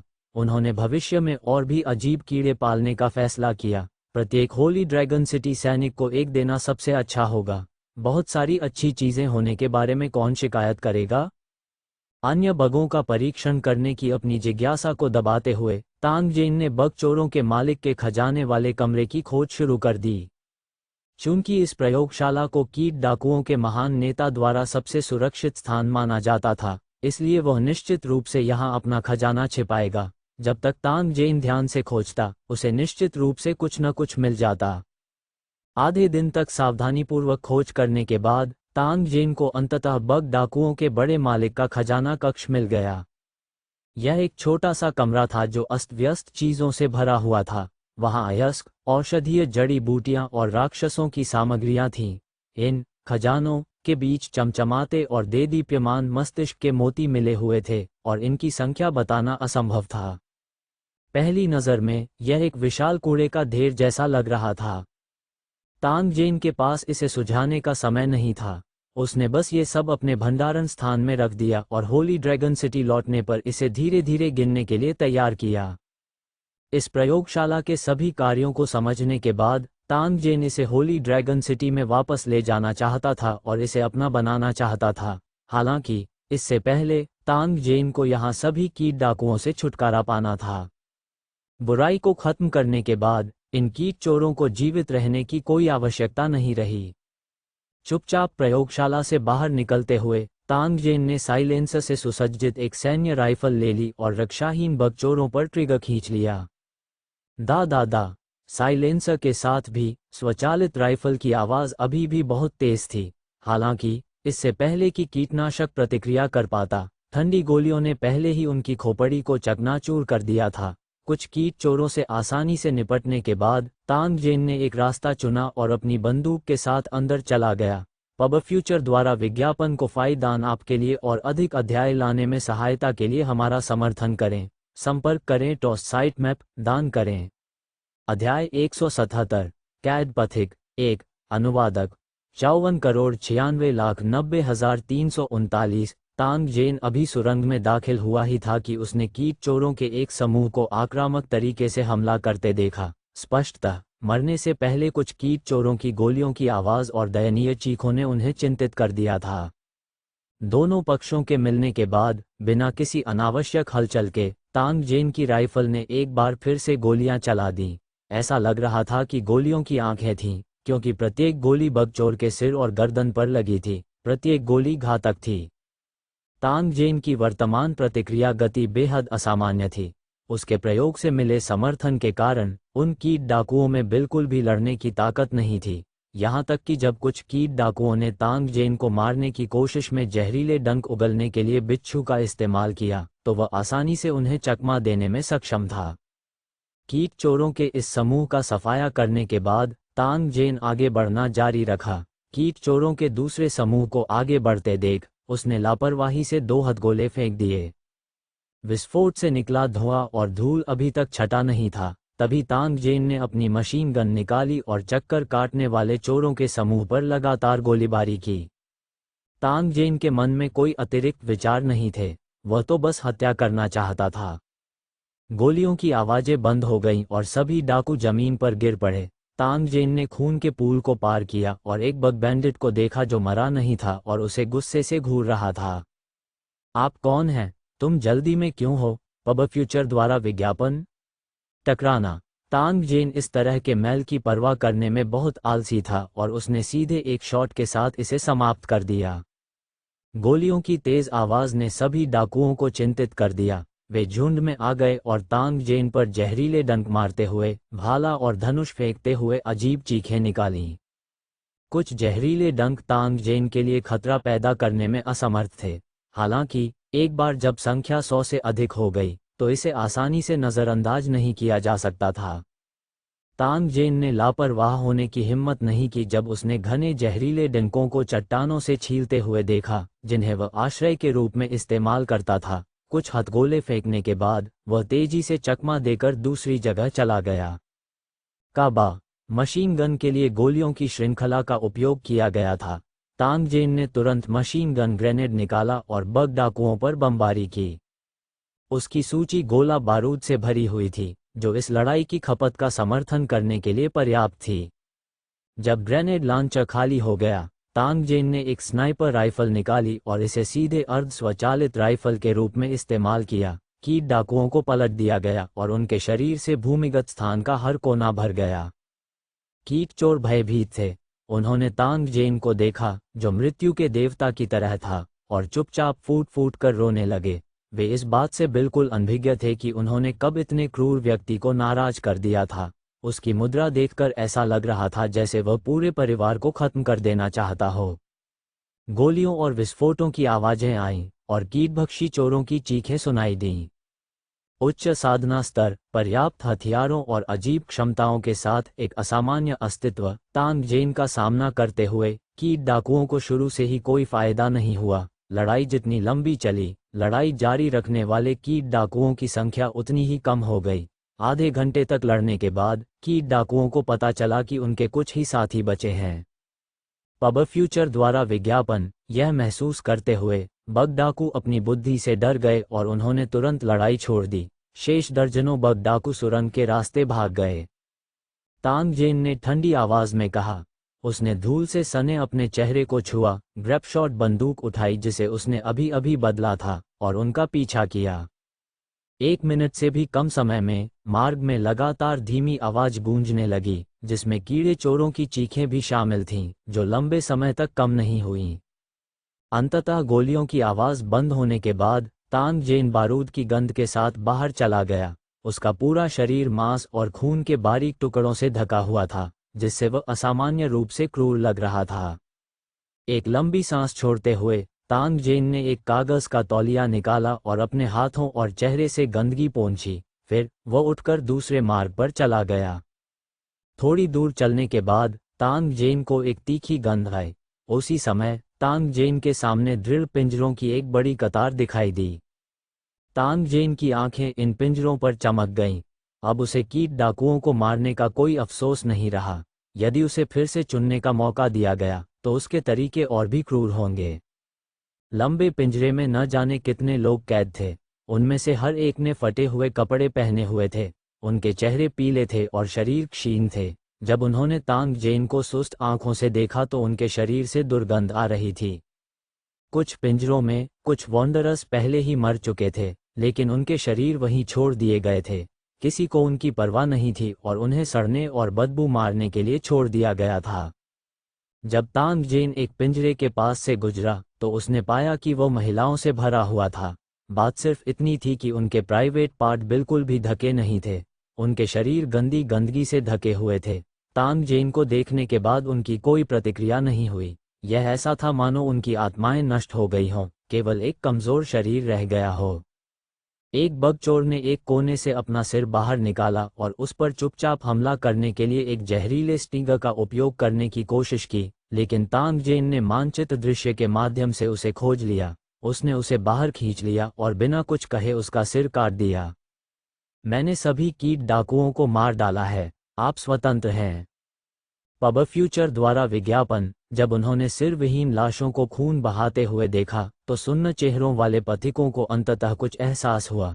उनकी रुक रुक कर आवाजें मधुमक्खी की भिनभिनाहट की तरह गूंज रही थीं। उन सभी ने तांग जेन से उन्हें बचाने की गुहार लगाए। तांग जेन ने कोई बकवास नहीं कहा। उन्होंने 1 दर्जन से अधिक लोगों को पिंजरे से रिहा कर दिया और सभी को रिहा करने का आदेश दिया। एक पल के लिए गुफा ताले खुलने की आवाज और खुशी के आंसुओं से भर गई। हालांकि हिरासत में लिए गए वॉन्डरर्स गंभीर रूप से घायल हो गए थे, फिर भी वे बाहर निकलने पर अड़े रहे। फिर उन्होंने पिंजरे के बाहर की जमीन को अपने चेहरों से छुआ और चुपचाप सिसकने लगे।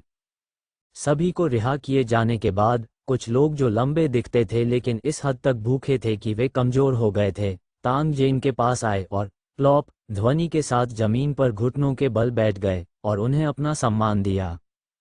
तांग जेन खड़े होकर मना करने ही वाला था कि उसने देखा कि छोड़े गए सभी वॉन्डरर्स जमीन पर घुटने टेक रहे हैं और उसे प्रणाम कर रहे हैं।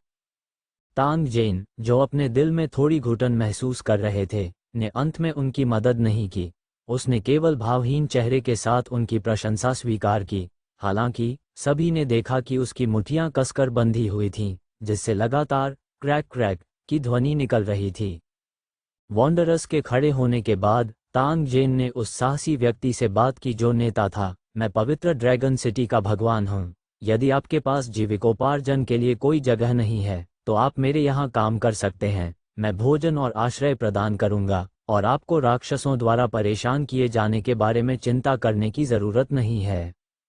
जब सभी ने ये सुना तो पहले तो वे दंग रह गए, फिर उनके चेहरे खुशी से भर गए। उन्होंने अपना सिर नीचे झुकाया और बात की। वे अभी अभी मौत से बच निकले थे और अब उनके पास खाने और शरण लेने के लिए जगह थी। लगातार आश्चर्यों से उन्हें संदेह हुआ कि वे सपने में थे। उस साहसी व्यक्ति को जश्न मनाने की कोई जल्दी नहीं थी। इसके बजाय उसने तांग जेन से पवित्र ड्रैगन सिटी के विशिष्ट स्थान के बारे में पूछा, इससे पहले कि वह चुपचाप एक तरफ हट जाए।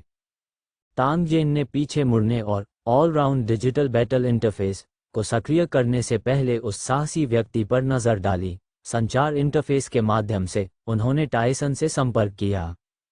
अपने आदमियों को उस दिशा में ले आओ जहां हमने पिछली बार कीट चोरों का पीछा किया था। यहाँ एक झील है और मैंने यहाँ घुमंतू लोगों के एक समूह को बचाया है। जैसे ही तांग जेन के शब्द गिरे, ताई सेंग ने शिकायत की, सिटी लॉर्ड, अगर मैं लोगों को उस स्थान पर लाऊं तो कम से कम आधा दिन लगेगा। दिन के दौरान यह अभी भी ठीक है, लेकिन रात में हुआन। तांग जेन ने ताई सेंग के शब्दों को बाधित किया और पूछा, आपने इतना समय क्यों लिया? तुम्हें गाड़ी चलाना नहीं आता, यंग? तांग जेन के शब्द अचानक समाप्त हो गए। उसे अचानक याद आया कि होली ड्रैगन शहर की दीवारों पर अभी तक कोई गेट नहीं लगा है, गाड़ी निकल ही नहीं पाए। अगर उसे इस बात का पहले पता होता तो वह शहर का दरवाज़ा खोल देता। तांग जेन ने अपना सिर खुजाया।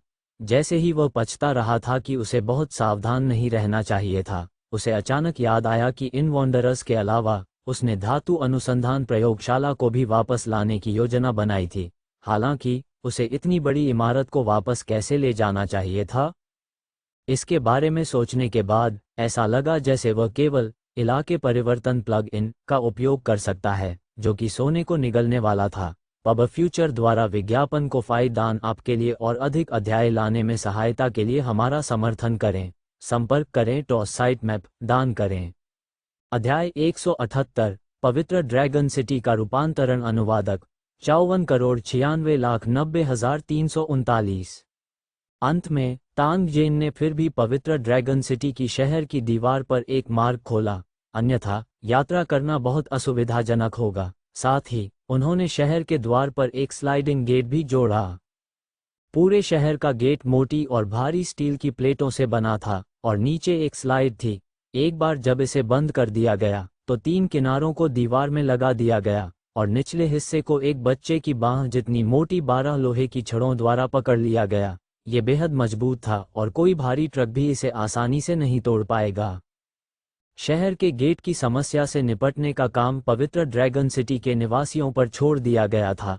तांग जेन ने ताई सेंग और बाकी लोगों को पवित्र ड्रैगन सिटी में सभी कारों को स्टॉर्ट करने के लिए प्रेरित किया और सैकड़ों वॉन्डरर्स को वापस खींच लिया जिन्हें कीट डाकुओं ने कैद कर लिया था। हालांकि जब वे लोगों को अंदर खींच रहे थे, ताई सेंग ने लबादे में एक महिला की ओर इशारा किया और तांग जेन से पूछा, हमें इस एलियन से कैसे निपटना चाहिए? तांग जेन ने महिला की ओर देखा। उसके बाल बिखरे हुए थे और चेहरा गंदा था और वह एक साधारण घुमक्कड़ से अलग नहीं थी। उसे कोई अंदाजा नहीं था कि ताई सेंग कैसे बता सकती है कि वो महिला एक विदेशी नस्ल की थी। तांग जेन ने अपनी निगाहें हटा ली और टेसेन से कहा, अगर वे दुश्मन हैं तो उन्हें मार डालो, यदि वे तटस्थ हैं तो जैसा आप उचित समझे वैसा करें। ताई सेंग ने अपना सिर हिलाया और अपने आदमियों को आदेश दिया कि सभी को चलने के लिए बुलाने से पहले वे महिला को गाड़ी में चढ़ाने में मदद करें। कारों का शक्तिशाली बेड़ा धीरे धीरे चला गया। 1 घंटे के बाद तांग जेन ने इलाके परिवर्तन प्लग इन को सक्रिय किया और झील के आसपास के क्षेत्र का चक्कर लगाया। फिर वह तुरंत भागा। जैसे ही वह दौड़ा, पूरी झील और आसपास के रेगिस्तान में पैर उगाए। वे धूल के बादल उड़ाते हुए तांग जेन के पीछे करीब से चलने लगे।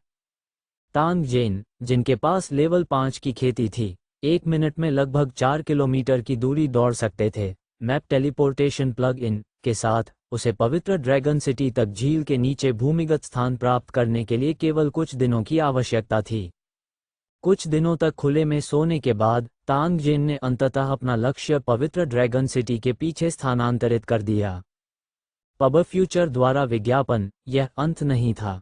तांग जेन, जिसके पास एक उभरा हुआ बटुआ था, ने पवित्र ड्रैगन सिटी के पीछे 10 किलोमीटर के क्षेत्र को घेरने के लिए इलाके परिवर्तन प्लग इन का उपयोग किया और खड़ी पहाड़ियों को एक बाधा के रूप में इस्तेमाल किया। अब से ये स्थान पवित्र ड्रैगन शहर का पिछवाड़ा होगा, जिसका उपयोग मुख्य रूप से रोपण और प्रजनन के लिए किया जाएगा। इस तरह ये खाद्य आपूर्ति की समस्या को काफी हद तक कम कर सकता है।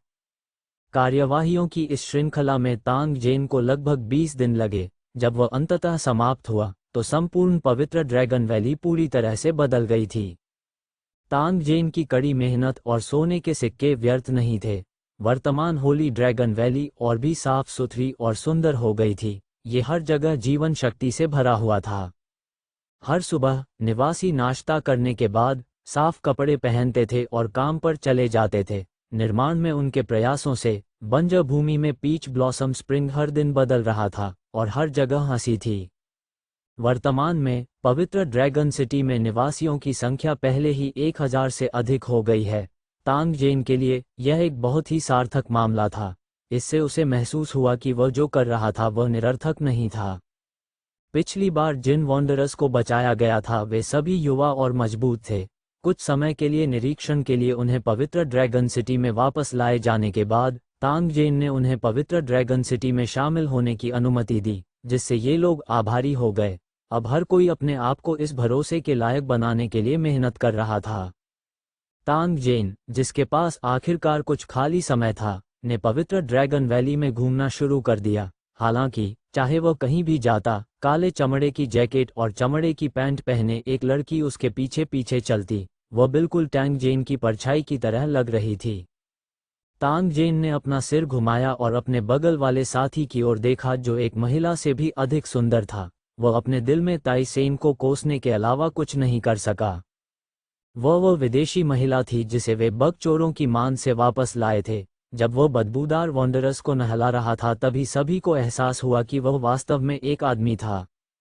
कितना सुंदर चेहरा, कितना उत्तम शरीर। वह महिलाओं में सर्वश्रेष्ठ था, लेकिन ये लड़का एक अच्छा आदमी था। उस वक्त सदमे से सभी की आंखें बाहर की ओर झुक गईं। इससे भी अधिक अस्वीकार्य बात यह थी कि यह लड़का स्पष्ट रूप से एक पुरुष था, लेकिन उसका चरित्र पानी की तरह नर्म था, जिसमें दया की झलक थी, और उसकी हरकतें एक महिला से लगभग अलग नहीं थीं।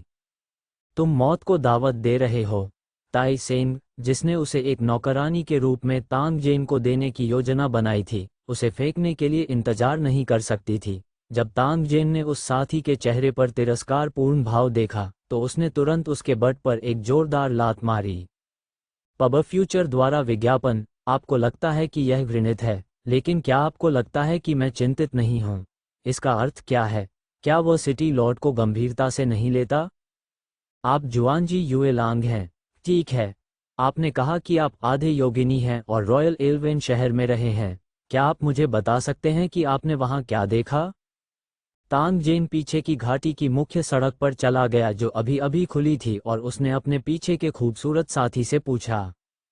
युलैंग नाम का अर्ध योगिनी तुरंत हंसा और घंटी जैसी आवाज में उत्तर दिया, चूंकि शहर भगवान इसे सुनना चाहते हैं तो मैं आपको बताऊंगा।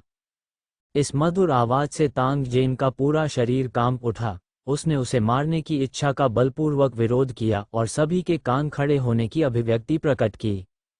एल्वेन राजधानी सभी कल्पित बौनों के दिलों में पवित्र शहर है। ये शहर एक विशाल विश्व वृक्ष है और इसके चारों ओर अनगिनत कल्पित बौने रहते हैं। साथ ही अंतहीन जंगल से अन्य जातियां भी हैं जो एल्वेन राजधानी की सुंदरता और समृद्धि की प्रशंसा करती हैं और पूरे साल इसके आसपास रहती हैं, छोड़ने को तैयार नहीं हैं। मैंने लोगों को ये कहते सुना है कि एल्वेन जाति की सभी इमारतें विश्व वृक्ष से जुड़ी हुई हैं, इसलिए उन्हें एक साथ नुकसान होगा। इसीलिए एल्वेन जाति सबसे अधिक एकजुट और अहंकारी है। ऐसी बहुत कम जातियां हैं जिनके साथ वे सम्मानपूर्वक व्यवहार करते हैं। इसके अलावा कल्पित बौनों में पवित्र गुरुओं का अनुपात बहुत अधिक था और कल्टीवेटर टीम भी बहुत प्रसिद्ध थी। साधारण विदेशी जातियों और राक्षसों ने कल्पित बौने द्वारा नियंत्रित क्षेत्रों में परेशानी पैदा करने की हिम्मत नहीं की, अन्यथा उन्हें कड़ी सजा दी जाएगी। परी कबीले के क्षेत्र में मनुष्यों का जीवन अच्छा नहीं है और उनमें से अधिकांश के साथ दासों जैसा व्यवहार किया जाता है। चूंकि परियों का कबीला गंदी चीजों से नफरत करता है, इसलिए वे घुमंतू लोगों को अपने क्षेत्र में रहने की इजाजत नहीं देंगे। युलैंग ने बड़ी ऊर्जा के साथ बात की और तांग जेन ने भी ध्यान से सुना। उन दोनों को जमीन के एक बड़े टुकड़े के सामने पहुंचने में ज्यादा समय नहीं लगा। यह उपजाऊ भूमि का एक टुकड़ा था जिसे तांग जेन ने इलाके परिवर्तन प्लग इन का उपयोग करके स्थानांतरित किया था। अब इसकी खेती की गई थी और विभिन्न अनाज की फसलें लगाई गई थीं।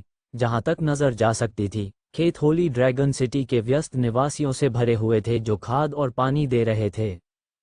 तांग जेन ने युलैंग की ओर मुड़ने और पूछने से पहले कुछ देर तक देखा, चूंकि आप इतनी सारी जगहों पर गए हैं तो मुझे बताएं, होली ड्रैगन सिटी की तुलना उन जगहों से कैसे की जाती है? यू लैंग ये सुनकर मुस्कुराया। उसने तांग जेन की ओर देखा और अपना सिर हिलाया। सिटी लॉर्ड, तुलना करने का कोई तरीका नहीं है। उन टावरों पर भरोसा करने के लिए उनकी अपनी जातियां हैं, इसलिए उनका समृद्ध और शक्तिशाली होना समझ में आता है। दूसरी ओर, पवित्र ड्रैगन सिटी आपके द्वारा बनाया गया था। दोनों के शुरुआती बिंदु बिल्कुल अलग हैं। हालांकि होली ड्रैगन सिटी अभी भी बहुत कमज़ोर है। यह विकास की सबसे बड़ी संभावनाओं वाला शहर है जो मैंने कभी देखा है। आपके यहाँ रहते हुए मुझे लगता है कि होली ड्रैगन सिटी को लेवल 10 के शहर में पदोन्नत किया जाना बहुत संभव है। पिछले कुछ दिनों से तांग जेन की जादुई क्षमता को देखने के बाद युएलांग तांग जेन से चौंक गया था। ये शब्द उनके हृदय की गहराइयों से कहे गए थे। यह इस कारण से भी था कि युएलांग, जिसका रक्त वंश आधा एल्विन था और उसकी हड्डियों में गर्व का निशान था, तांग जेन की सेवा करने के लिए तैयार था। कल्पित बौनों के दिलों में वे सबसे कुलीन जाति थे। भले ही वे आधे 11 थे, फिर भी वे नीच मनुष्यों की तुलना में बहुत अधिक महान थे। यदि तांग जेन एक साधारण मानव शहर भगवान था, भले ही यू लैंग अपनी शक्ति के अत्याचारी दुरुपयोग के प्रति विनम्र था, फिर भी उसका दिल अवमानना से भरा होगा। वह इतना विनम्र और आदरणीय कैसे हो सकता था जितना वह अब था? शक्ति ने सब कुछ निर्धारित किया और यह हर जगह समान था। पब फ्यूचर द्वारा विज्ञापन को फायदेमंद आपके लिए और अधिक अध्याय लाने में सहायता के लिए हमारा समर्थन करें। संपर्क करें। टॉस साइट मैप दान करें। अध्याय 179, लापता क्रेता। अनुवादक 54,96,90,339। चमकती सोने की दौड़ के अभयारण्य के प्रवेश द्वार पर तांग जेन ने देखा जब निवासी सुनहरे कपड़े के बंडल ले जा रहे थे।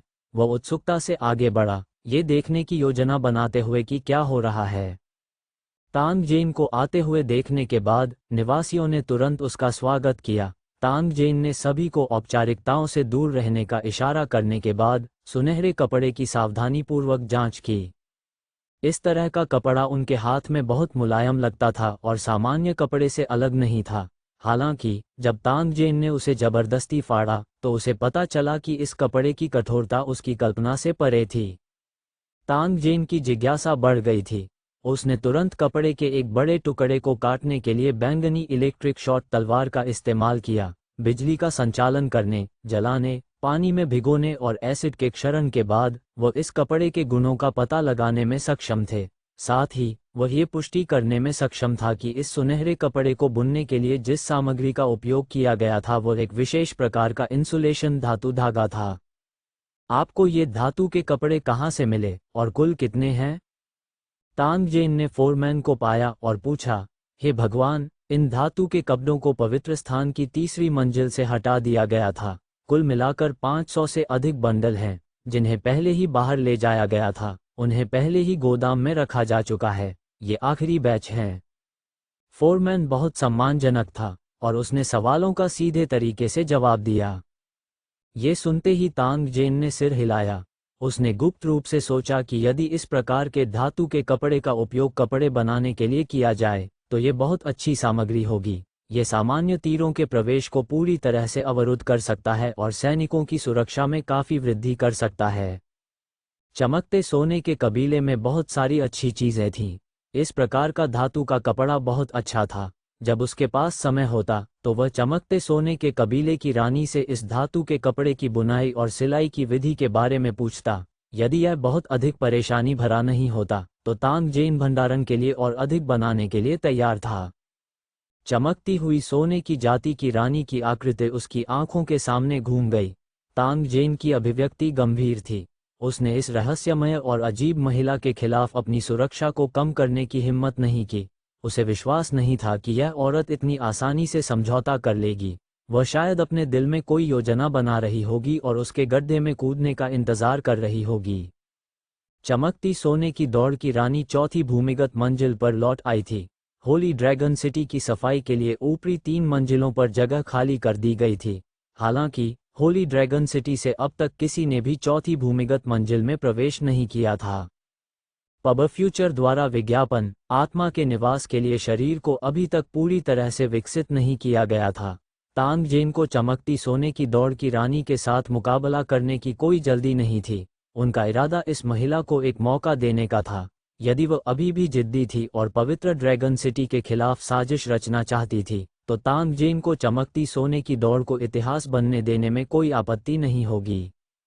जहां तक चमकती सोने की दौड़ की यांत्रिक कठपुतलियों की बात है, तांग जेन ने कुछ नामों पर भी शोध किया था और उन्हें नियंत्रित करने का एक तरीका खोजा था, हालांकि वो विशिष्ट प्रभावों के बारे में निश्चित नहीं थे। जब तांग जेन चमकती सोने की दौड़ की रानी से निपटने के तरीके के बारे में सोचने के लिए अपने दिमाग पर जोर दे रहा था, किमची देश में संयुक्त राज्य अमेरिका के बेस में 1 दर्जन से अधिक सैन्य वरिष्ठ अधिकारी और कुछ सैन्य विशेषज्ञ एक साथ इकट्ठे हुए थे, गंभीर चेहरों के साथ अपने नवीनतम निष्कर्षों पर चर्चा करना।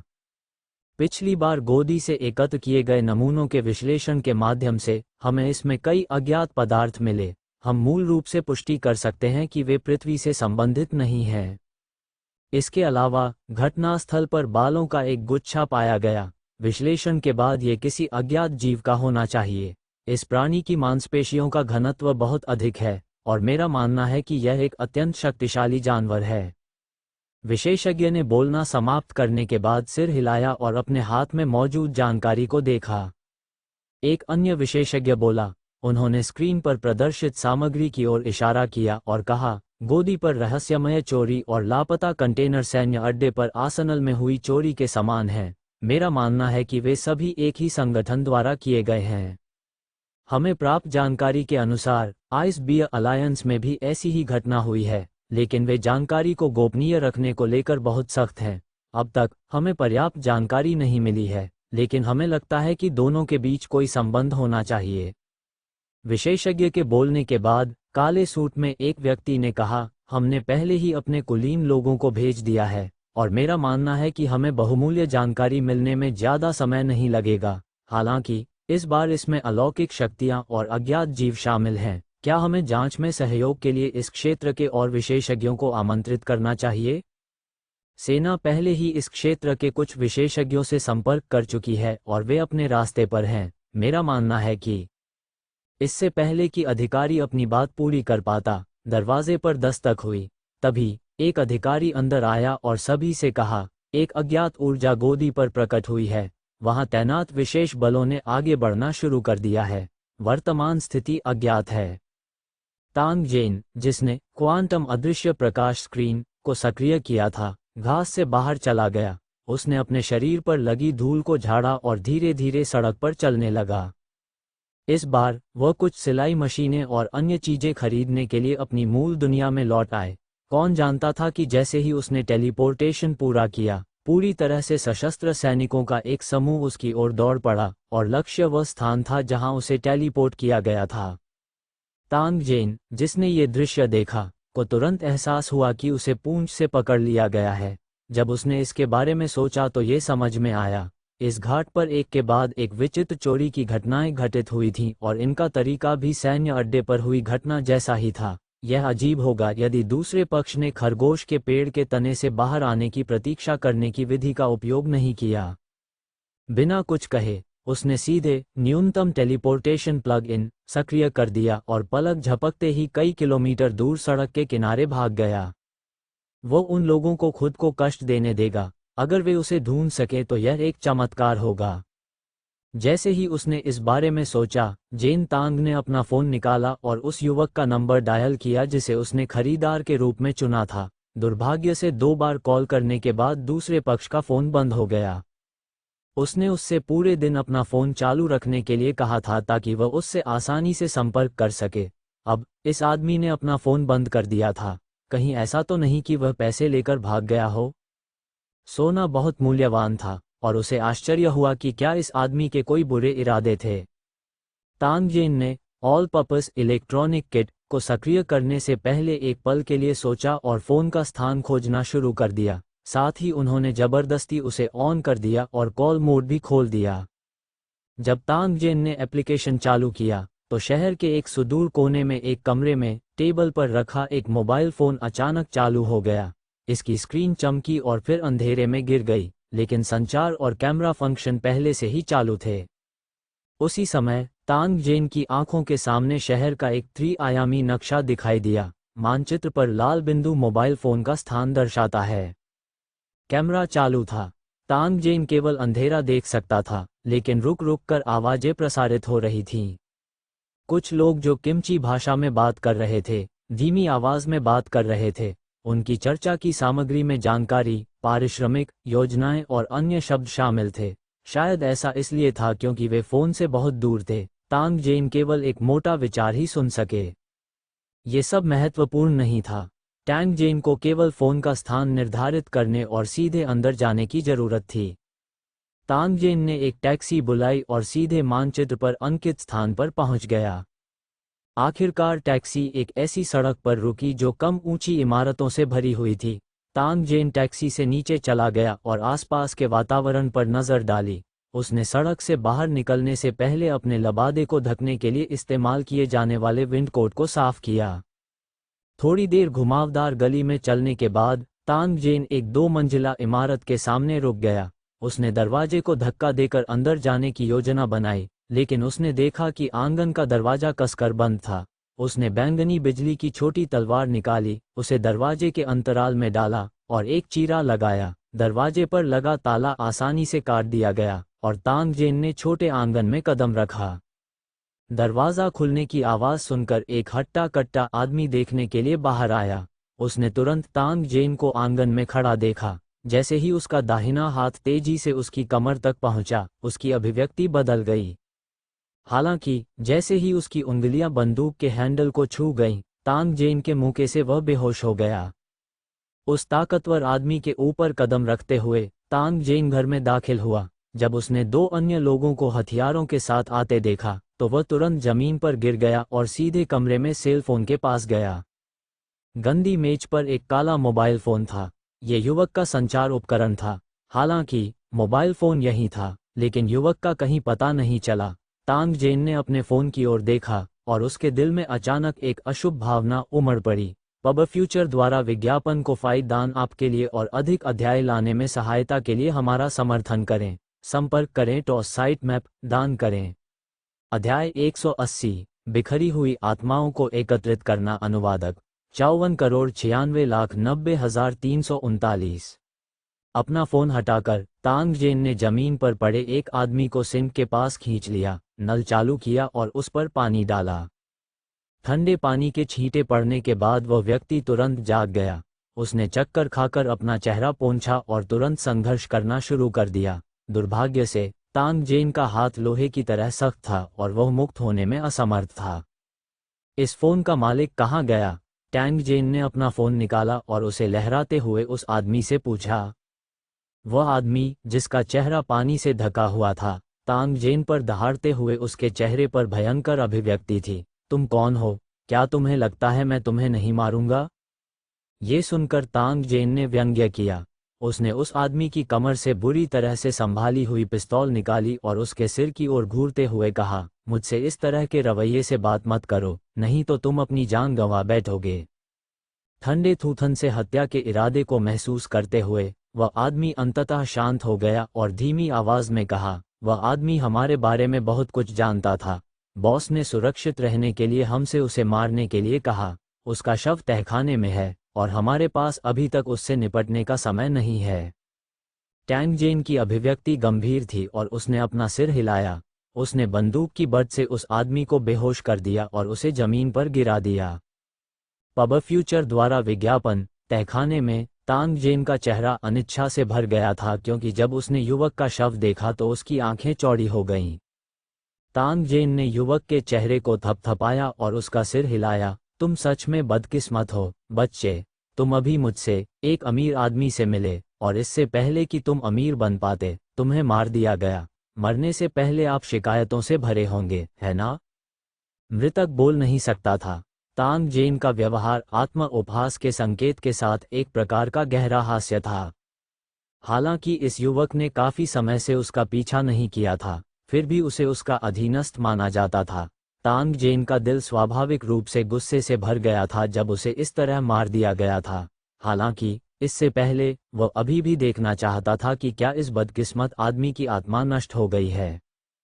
अगर उसकी आत्मा अभी भी वहां होती, तांग जेन के पास उसे पुनर्जीवित करने का आत्मविश्वास था। यदि यह पहले ही नष्ट हो गया होता तो तांग जेन असहाय हो जाती। उसने पिस्तौल निकाली और युवक के सिर में एक छेद कर दिया। टैंग जेन ने एक ब्रेन बीड अंदर डाला और 10 मिनट बाद उसे बाहर निकाल लिया। हालांकि उन्होंने पाया कि उनकी आत्मिक शक्ति का आधे से भी कम हिस्सा ही इंजेक्ट किया गया था। तांग जेन ने अपना सिर हिलाया। युवक को मरे बहुत समय हो गया था और उसकी आधी से अधिक आत्मा पहले ही नष्ट हो चुकी थी। यदि वह पुनर्जीवित भी हो गया तो संभवतः वह अधूरी बुद्धि वाला मूर्ख होगा। ऐसा करने का कोई मतलब नहीं था। अपने हाथ में मस्तिष्क को देखने और कुछ देर सोचने के बाद तांग जेन ने एप्लीकेशन स्टोर खोला। कुछ देर खोजने के बाद उन्हें एक एप्लीकेशन मिली। आत्मा शरीर साधक एक निर्धारित सीमा के भीतर सभी आध्यात्मिक शरीरों को स्कैन करने में सक्षम। यह आध्यात्मिक शरीर की ऊर्जा, शक्ति और प्रकार को भी इंगित करता है। डाउनलोड मूल्य 20,000 सोने के सिक्के। यह एप्लीकेशन फैंटेसी गुप्त तकनीक श्रेणी का था। तांग जेन ने इसके बारे में परिचय लंबे समय तक पढ़ा था, लेकिन उन्हें इसका उपयोग करने का अवसर कभी नहीं मिला था। अब ऐसा लग रहा था कि वह इसका इस्तेमाल कर सकता है। हालांकि डाउनलोड की कीमत सस्ती नहीं थी। जब उसने सोचा कि उसे युवक की बिखरी हुई आत्मा को इकट्ठा करने के लिए इस चीज पर कैसे भरोसा करना होगा, तो उसे डर था कि भविष्य में उसे इसकी और अधिक आवश्यकता होगी। तांग जेन ने तुरंत सोने के सिक्कों का भुगतान किया और इसे डाउनलोड और इंस्टॉल करने का फैसला किया। एप्लीकेशन सक्रिय होने के बाद तांग जेन की दृष्टि के सामने तुरंत एक उदास और भयानक इंटरफेस दिखाई दिया। ऐसा लगा मानो सारी दुनिया पाताल में तब्दील हो गई हो। इसने लोगों को भय से कांपने पर मजबूर कर दिया। पब फ्यूचर द्वारा विज्ञापन आवेदन के स्पष्टीकरण के अनुसार तांग जेन अब जो दृश्य देख रहा था वह दुनिया थी जहां उसकी आत्मा थी। ये सामान्य दुनिया के एक हिस्से के रूप में अस्तित्व में था और दूसरों द्वारा नहीं देखा गया था। आक्रोश के अस्तित्व के कारण ये सूनापन और अकेलेपन से भर गया था। ये एक अजीब सी दुनिया थी जो देखने में बेहद डरावनी लगती थी। तांग जेन ने उस घर के चारों ओर एक चक्कर लगाने के बाद, जो लगातार काला धुआं छोड़ रहा था, उसने युवक की आत्मा के उतार चढ़ाव में प्रवेश किया और खोज करना शुरू कर दिया। एक रडा तरंग की तरह तांग जेन को केंद्र में रखते हुए एक हरा प्रभामंडल लगातार फैलता रहता है। यह उन इमारतों से होकर गुजरा जो लगातार काला धुआं छोड़ रही थीं और बहुत दूर तक फैल गईं। थोड़ी देर बाद तांग जेन के सामने प्रकाश का एक हरा बिंदु दिखाई दिया। तांग जेन ने मानचित्र पर स्थान पर नजर डाली और तुरंत लक्ष्य के स्थान की ओर दौड़ पड़ी। उसे इस तरह की चीज के लिए समय के विरुद्ध दौड़ लगानी पड़ी, इसलिए उसकी गति बहुत तेज थी। 5 मिनट से भी कम समय में टैंग जेन पहले ही एक सुदूर गली में दिखाई दे चुका था। तांग जेन की नज़र में ये छोटी सी गली, जो एक सामान्य व्यक्ति की नज़र में बेहद साधारण थी, वास्तव में अजीब दृश्यों से भरी जगह थी। यहाँ कई अजीब चीजें जमी हुई थीं। युवक का हल्का सा स्पष्ट आध्यात्मिक शरीर यहाँ एक खाली और अज्ञानी चेहरे के साथ खड़ा था। तांग जेन आगे बढ़े और अपने हाथ में मस्तिष्क के मोती से युवक के माथे को छुआ। युवक का आध्यात्मिक शरीर तुरंत मस्तिष्क के मनके में समा गया। तांग जेन ने अपना सिर हिलाया। उसने एक नज़र उन अजीब चीज़ों पर डाली जो उसके मुड़ने और छोटी सी गली से बाहर निकलने से पहले बेचैन थीं। दुनिया में बहुत सारे रहस्य थे। तांग जेन को बूढ़ा पंडित बनने में कोई दिलचस्पी नहीं थी। उसे वह सब कुछ समझना था जो उसे समझ में नहीं आया। जब तक इसका उससे कोई लेना देना नहीं था, तांग जेन को इसमें कोई दिलचस्पी नहीं थी। पहले बिखरे हुए आत्मा शरीर को प्राप्त करने के बाद प्रकाश का एक और हरा बिंदु तांग जेन के दृष्टि क्षेत्र में दिखाई दिया। हालांकि प्रकाश का ये हरा बिंदु थोड़ा दूर था। ऐसा लग रहा था कि यह शहर के दूसरे छोर पर है। तांग जेन एक टैक्सी में बैठ गया और अपने गंतव्य की ओर भाग गया। हलचल भरे शहर से गुजरने और कुछ देर दौड़ने के बाद तांग जेन आखिरकार अपने गंतव्य पर पहुंच गया। पब फ्यूचर द्वारा विज्ञापन। यह एक बहुत ही उच्च श्रेणी का विला था। अंदर की हरियाली बहुत अच्छी, उत्तम और सुखद थी, लेकिन ऊंची दीवारों और आंगन ने अंदर के दृश्य को अवरुद्ध कर दिया। तांग जेन ने दरवाजे पर खड़े होकर देखा, फिर वह कूद गया और सीधे युवा आत्मा के शरीर के स्थान पर चला गया। विला के कमरे में घुसने के बाद तांग जेन ने युवक की आत्मा को देखा। हालांकि इस समय वह एक महिला को देख रहा था जो सोफे पर सो रही थी। उसका लकड़ी का चेहरा खुशी नाम की किसी चीज से भरा हुआ लग रहा था। तांग जेन ने महिला पर नजर डाली और पाया कि उसकी शक्ल खराब नहीं थी, वह सौम्य और गतिशील थी। उसका फिगर भी बहुत सुडौल था। इसमें कोई आश्चर्य नहीं कि युवक का आध्यात्मिक शरीर उस पर से अपनी नजरें हटाने में असमर्थ था। इस युवक का आत्मा शरीर इस महिला के घर के अलावा कहीं और नहीं गया। जाहिर तौर पर ऐसा कोई कारण था जो वह नहीं जानता था। क्या ऐसा हो सकता है कि वह गुप्त रूप से इस महिला से प्यार करता था और उसकी मृत्यु के बाद उसका जुनून उसे यहाँ ले आया हो? तांग जेन इस गपशप की जांच करने के मूड में नहीं थी। वह आगे बढ़ा और युवक की आत्मा को अपने पास रख लिया। इस समय मस्तिष्क पहले से ही आत्मा की शक्ति से भरा हुआ था और इसका उपयोग आत्मा के निवास की गुप्त तकनीक को पूरा करने के लिए किया जा सकता था। तांग जेन बस मुड़कर जाने ही वाला था कि उसने एक थोड़े मोटे आदमी को कमरे में आते देखा। जब उसने तांग जेन को देखा तो वह सबसे पहले दंग रह गया। इसके तुरंत बाद वह अपना मुंह खोलने और चिल्लाने ही वाला था, लेकिन दुर्भाग्य से तांग जेन ने उस पर चाय का कप फेंक दिया और सीधे जमीन पर बेहोश हो गया। विला से बाहर निकलने के बाद तांग जेन सड़क के किनारे खड़ा हो गया और एक कार का इंतजार करने लगा। वह अपने स्वयं के काम चलाने और युवक को पुनर्जीवित करने के लिए आवश्यक सामग्री इकट्ठा करने के लिए तैयार था। तांग जेन, जो कार का इंतजार कर रहा था, उसने ध्यान नहीं दिया कि एक काली कार उसके पास से गुजर रही थी। वह तेजी से पीछे मुड़ा और धीरे धीरे सड़क के किनारे रुक गया। सिर पर टोपी और चेहरे पर रंग बदलने वाला चश्मा लगाए काली स्पोर्ट्स पोशाक पहने एक महिला कार से बाहर कूदी। वह धीरे धीरे उस दिशा से आगे बढ़ी जिसे तांग जेन नहीं देख सकता था। तांग जेन ने लापरवाही से एक सिगरेट निकाल ली। उसने अभी इसे जलाया ही था कि उसे अपनी पीठ पर कोई सख्त वस्तु दबती हुई महसूस हुई। उसी समय उसके कान में एक हल्की सी चीख सुनाई दी, हिलना मत, नहीं तो गोली मार दूंगा। तांग जेन चौंका। मानचित्र दृश्य से उसने अपने पीछे खड़ी महिला को देखा और वह बंदूक उसकी ओर तान रही थी। अधिकारी हान, क्या संयोग है? तांग जेन ने अपने मुंह में सिगरेट रखी और हंसे। उसका चेहरा निराशा से भर गया। उसने काला लबादा पहन रखा था और उसे ऐसी बंदूक से गोली लगने का डर नहीं था।